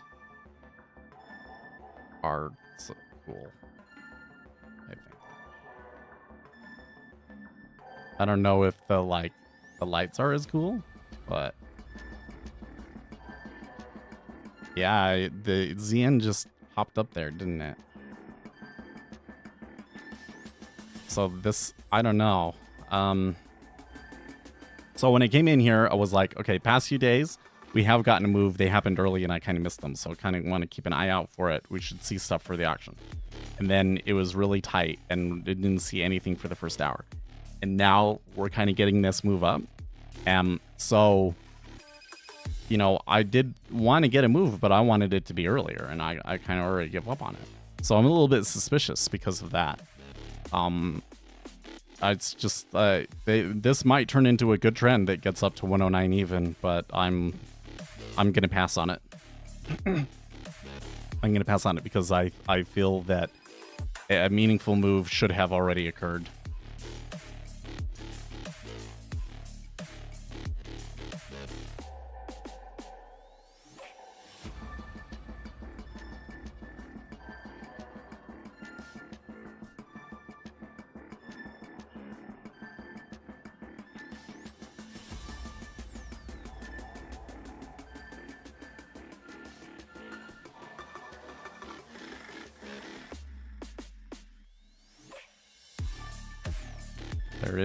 There is some iceberging there on the bid.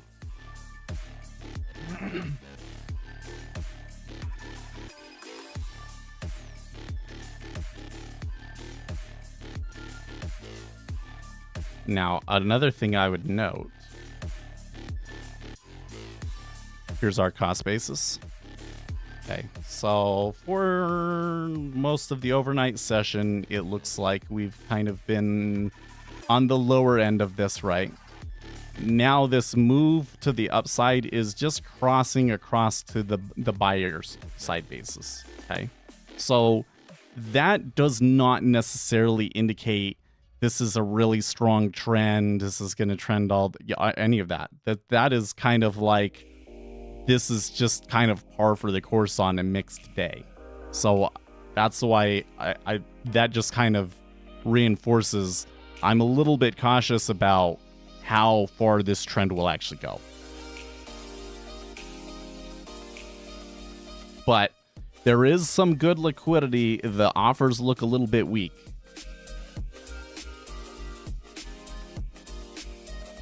So they might be able to pull it out. Let's see. See what it does.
So there was iceberging at 29.5, and that's staying.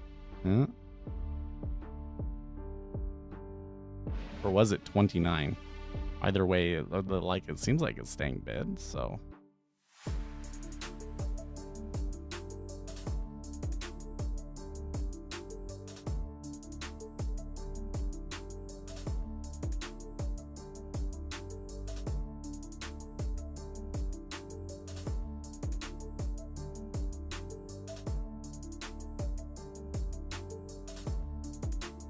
News Squawk needs to turn their volume down a little bit at the clipping.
Okay, so here's a good one.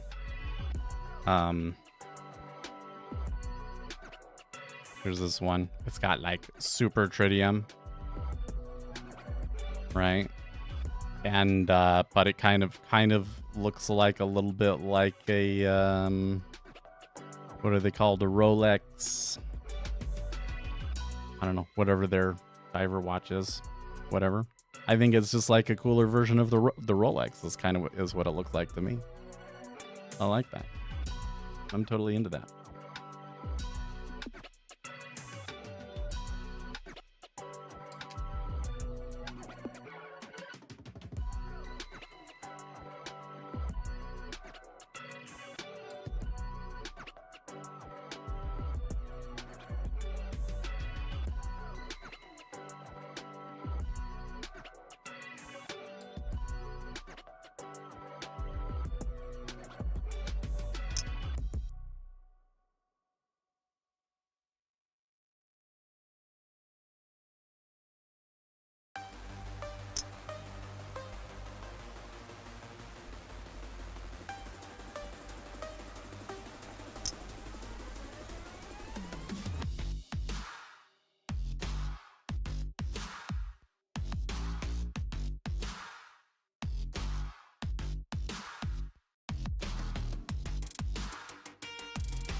Okay, so there's oil. Looks like they're jumping on that. Down here at the bottom.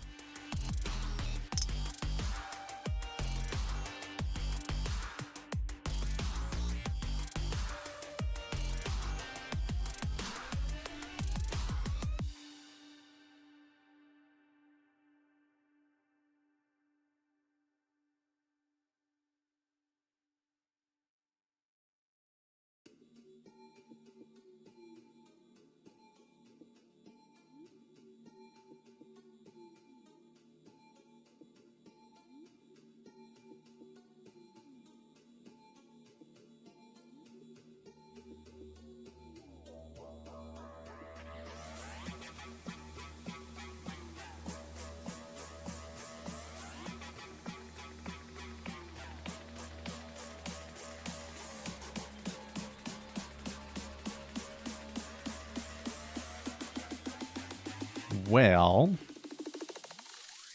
since exciting us, it's just kind of been sitting at this 29.5 spot.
No reaction at all.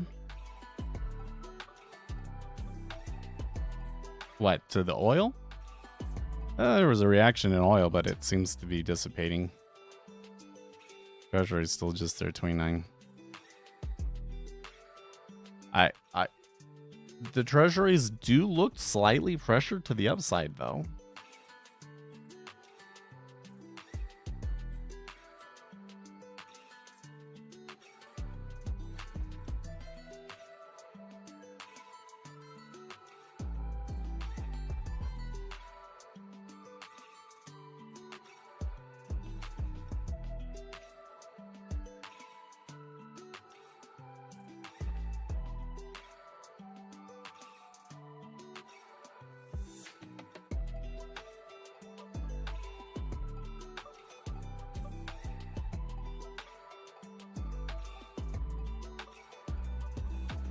I'm right, man. You guys don't tell me that very often. I'm a little concerned now. Oh, but they lost at 29, 4,500 contracts to sell at 29, and now they're to the big order at 28, half that, 5,400 or so. There's already 12 gone into it, and it didn't pull, so it's likely to be real.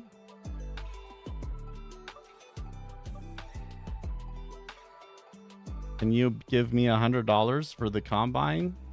No, sorry.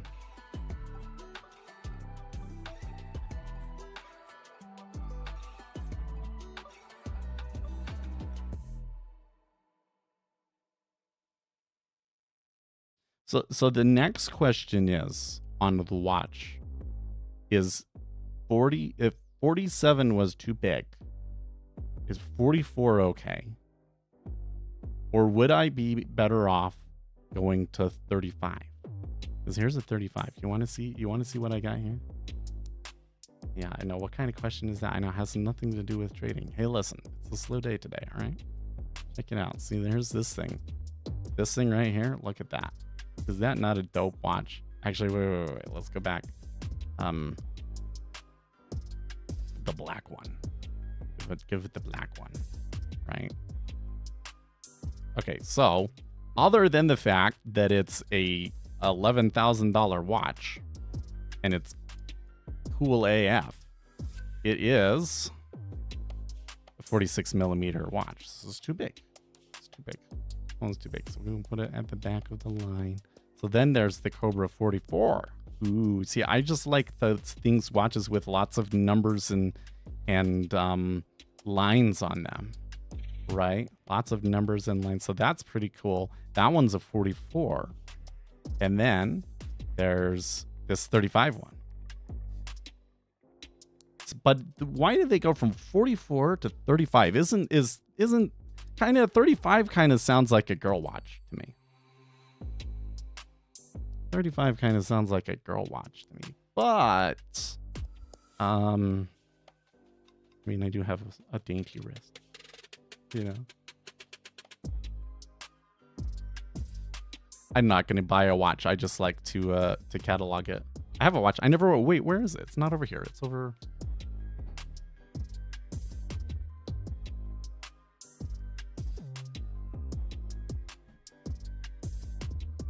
There you go. See, here's my watch. I think it's a Casino Royale. I think that's a dope watch. That's cooler than any of these other watches that I'm looking at. Yeah. What kind of sneakers do you wear? Oh, if only I put... Actually, I wear New Balance sneakers.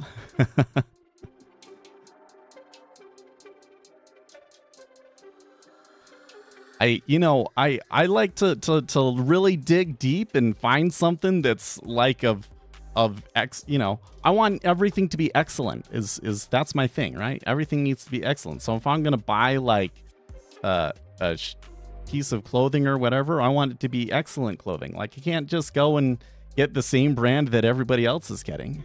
Like Lululemon. Hey, listen, especially if you're a girl, just go to Lululemon. It's great. It's great stuff. It's good looking stuff, right?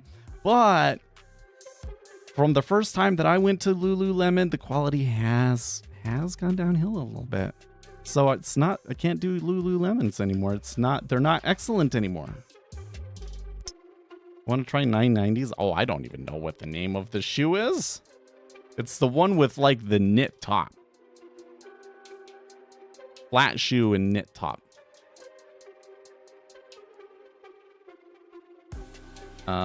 Zero drop. Is that what it? Zero drop?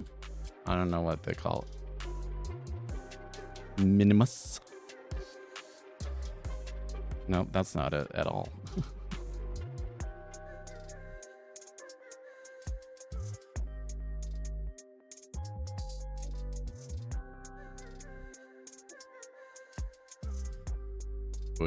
Looking at most of these shoes and I'm like, oh yeah, yuck. 330 items. Oh my gosh, this is gonna take a while. This is gonna take a while to find. Why do you care what kind of shoe I buy? Just because you're looking for shoes? Oh man.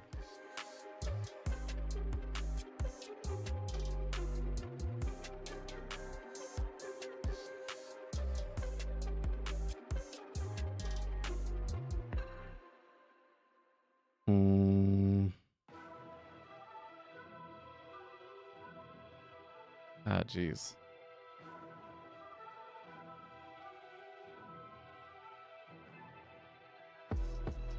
Hold on a second.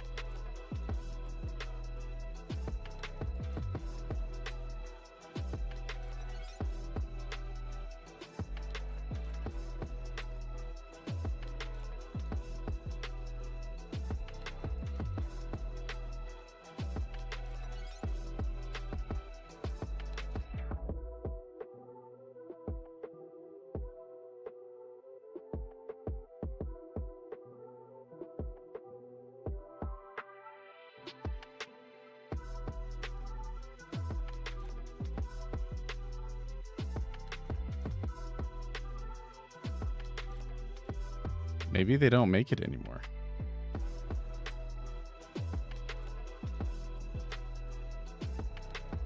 They're black and with a knit top and a really minimal sole.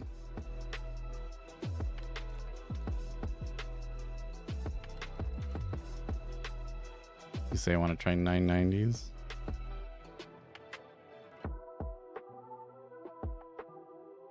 Iconic 990 collection. Okay, that just looked like sneakers to me. That just looked like sneakers to me.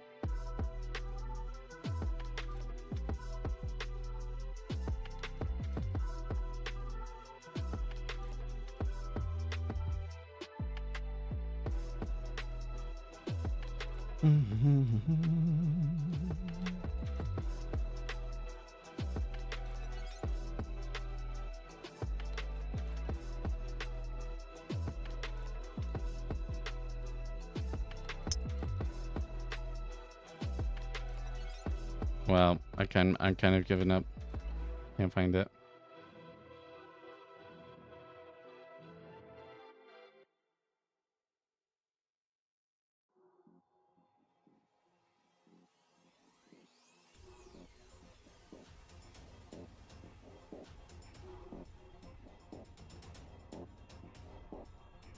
Training?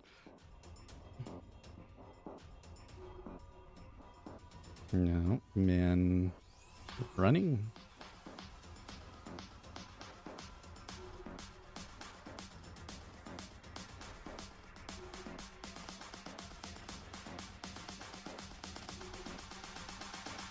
Lifestyle, maybe?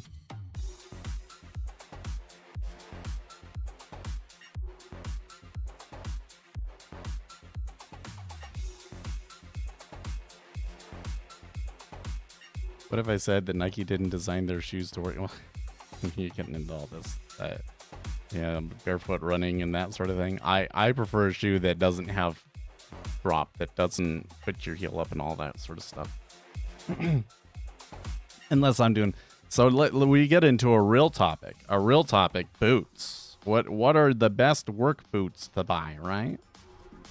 Like, I was always told Red Wings, but like... Red Wing boots. Yeah. There you go. I was told Red Wings, but apparently they're like not. They're not as great anymore. I don't know.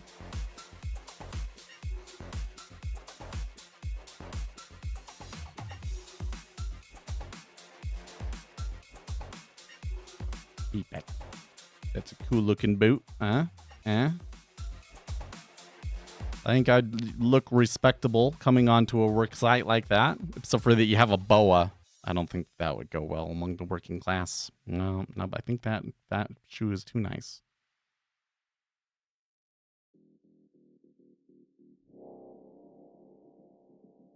No. I want boots. None of these shoes. That's a little too military looking for me.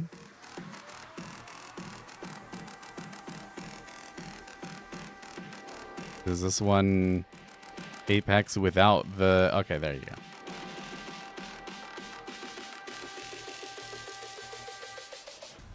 They don't make it all black, though?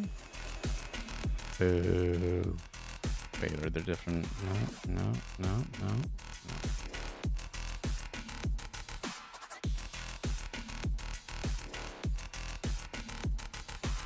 there's so many choices with boots, and like people are really apparently men are very passionate about their work boots.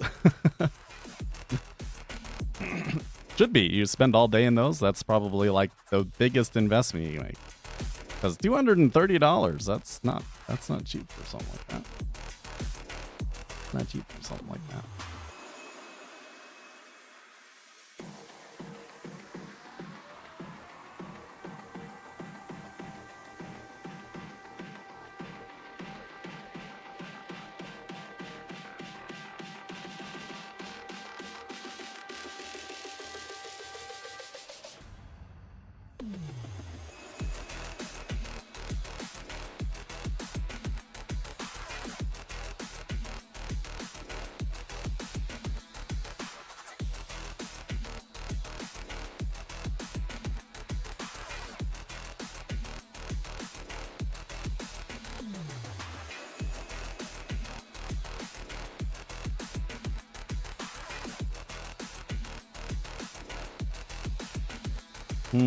Should I recenter right here on the 29? I kind of feel like that market's proven me right here again, that I was right to be skeptical of that quick little jump up that we had, that the timing of it and everything was just not right.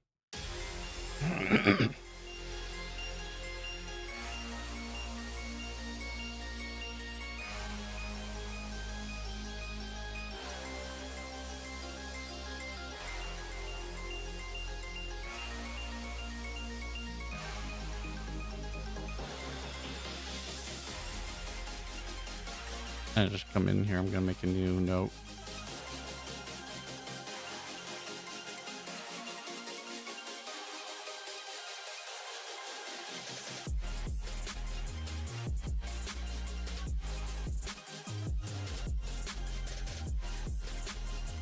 Just write that over here so I can cover things up for you.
I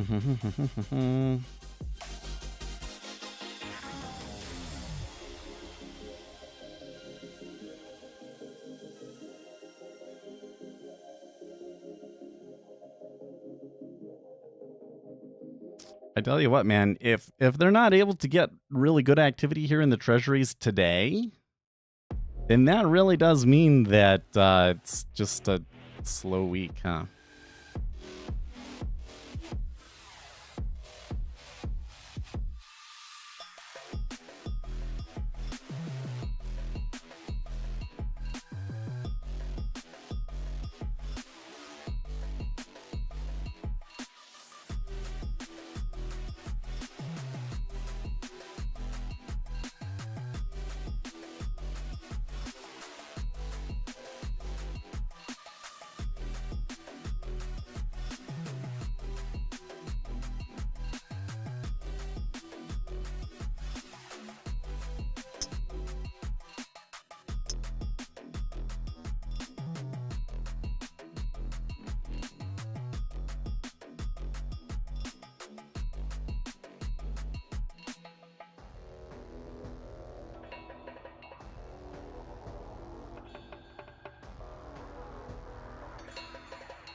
Have any tips on one tick scalping treasuries and getting out for a scratch break even if wrong? Yeah. Know what's gonna happen first. So if I was just going for one tick, I would still want to be in a location or a time where I'm very confident of what the future flows are going to be. So I think that it will go more, I think that the flows are going to be long for the most part.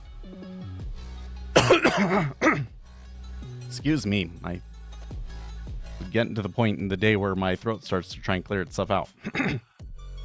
So I would want to know the flows are going to be long or short, right? And then I'm also looking for a situation where my instrument seems to be slightly out of whack. These two moved up and this one didn't. So I think that I can buy this here and take it out here, or whatever the deal is, right? I also think that to play that game effectively, you will have to play the queue a little bit. So things like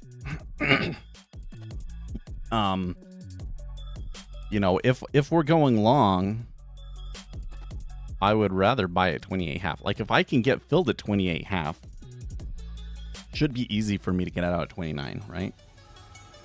Let me back up and kind of do that again. We've been kind of going back and forth across 29, right? So there's not a whole lot of liquidity placed at 29, but there is at 28.5 and there is at 29.5. So if I wanted to buy, I could try catching the edge at 29, but the chances are that it's going to go back and forth at 29 a lot. Now, if I put a limit order in at 28.5, I'm going to be at the back of the queue. That's not going to fill unless they go through it. And if they're able to get 3,500 contracts here at this time, the chances of me, if I do get filled, it's going to go through me. So I don't really like that one either. So when we get stuck in these spots, I tend to not do anything. But let's just say that I was paying attention, and as we were moving up here, I kind of saw that the bids were stacking pretty easily, and so I put in a bid in there. I didn't necessarily want it to get executed, but I put a bid in there, and I have a good spot in line, right? Now I'm in the perfect situation, because now I have a bid at 28.5. I'm near the front of the line, so hopefully they fill that without going through it, and then I should be able to get out really easy at 29, right? That's kind of like the optimal situation for a single tick. But only if it's going to move up even higher, right? Because the last thing that you want is you get in on something like that, and then the trend reverses on you, and before you're able to react, you're down 2 ticks, right? Or, it goes down a tick, and your stop hits into the next tick, and you've lost 2 ticks, right?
Well, it's working a market order into a limit order? No. So both of them would be limit orders, right?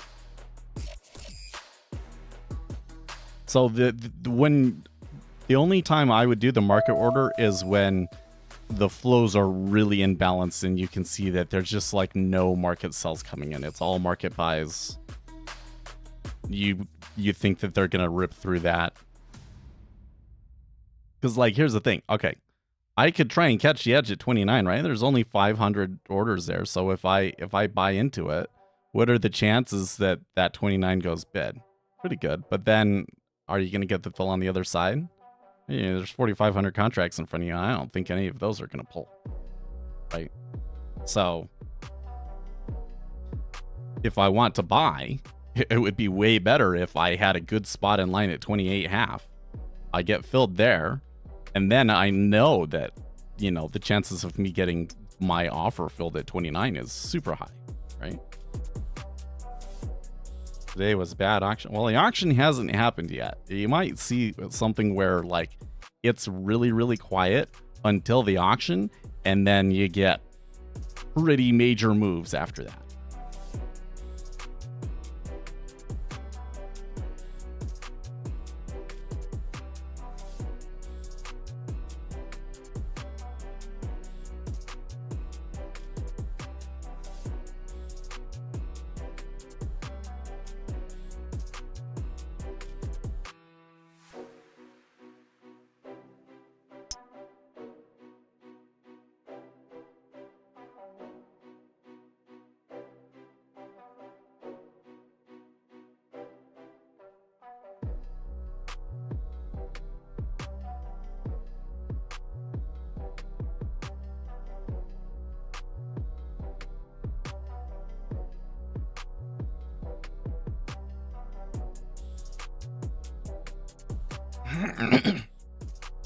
I don't know. It was always kind of quiet. A big thing. Something that I find very, very useful is like, what do they do in the first 10 minutes? Like, what is the range of the first 10 minutes? Is there a volume imbalance between market buys and market sells in the first 10 minutes? That sort of a thing. Because that these guys that execute really big orders, the most passive ones, the biggest ones, they start executing like right away, and so you will actually see some good evidence for what they're doing, like right on the market open / first 5-10 minutes.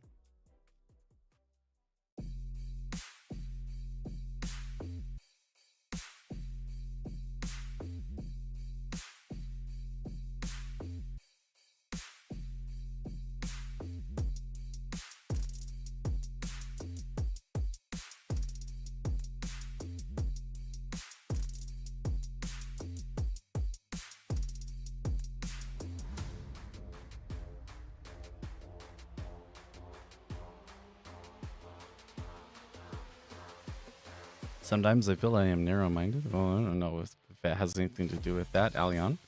I think it's just that, like, you're talking about something that is so unfamiliar to everybody. And, like, what we do know, what the layperson does know about it is often detrimental to you. Like, old information, that sort of a thing. And so it's really a space where you have to come in and know that you know nothing, and I think that the other difficult thing with it is that, so you come in, I know nothing, you learn a couple of things, and then you say, okay, well, because I know this and this, and because of these things, that must mean that X is going to happen or Y is going to happen or whatever the deal is, right? And then you go and you try and it doesn't work, right? Like, this is also, you just can't really trust your own human logic. Being able, anticipating what the flows are going to be is like one thing, but if I think that there's some behavior in the market, I really need empirical information to verify that. Really, because there's like this thing. I've been seeing a lot of threads on Reddit that are like, the market moves against you. If I get in, it moves against me. That sort of a thing. And it's like, why is the market set up to go after stop runs and screw over the most retail traders? Well, does it actually? Like, do you have empirical data to show that? Because I think if you really get a large enough amount of data, what you're going to find is that the market is just really random, and that the amount of randomness happens to be more than what the average retail trader's stop is. Anyways, time I get going. It's top of the hour, so let's come in and set a title for today. Markets quiet ahead of auctions. That's where we're at today. I will see you guys tomorrow, though. Thursday we'll have initial jobless claims. That's something. In the meantime, stay excellent, team.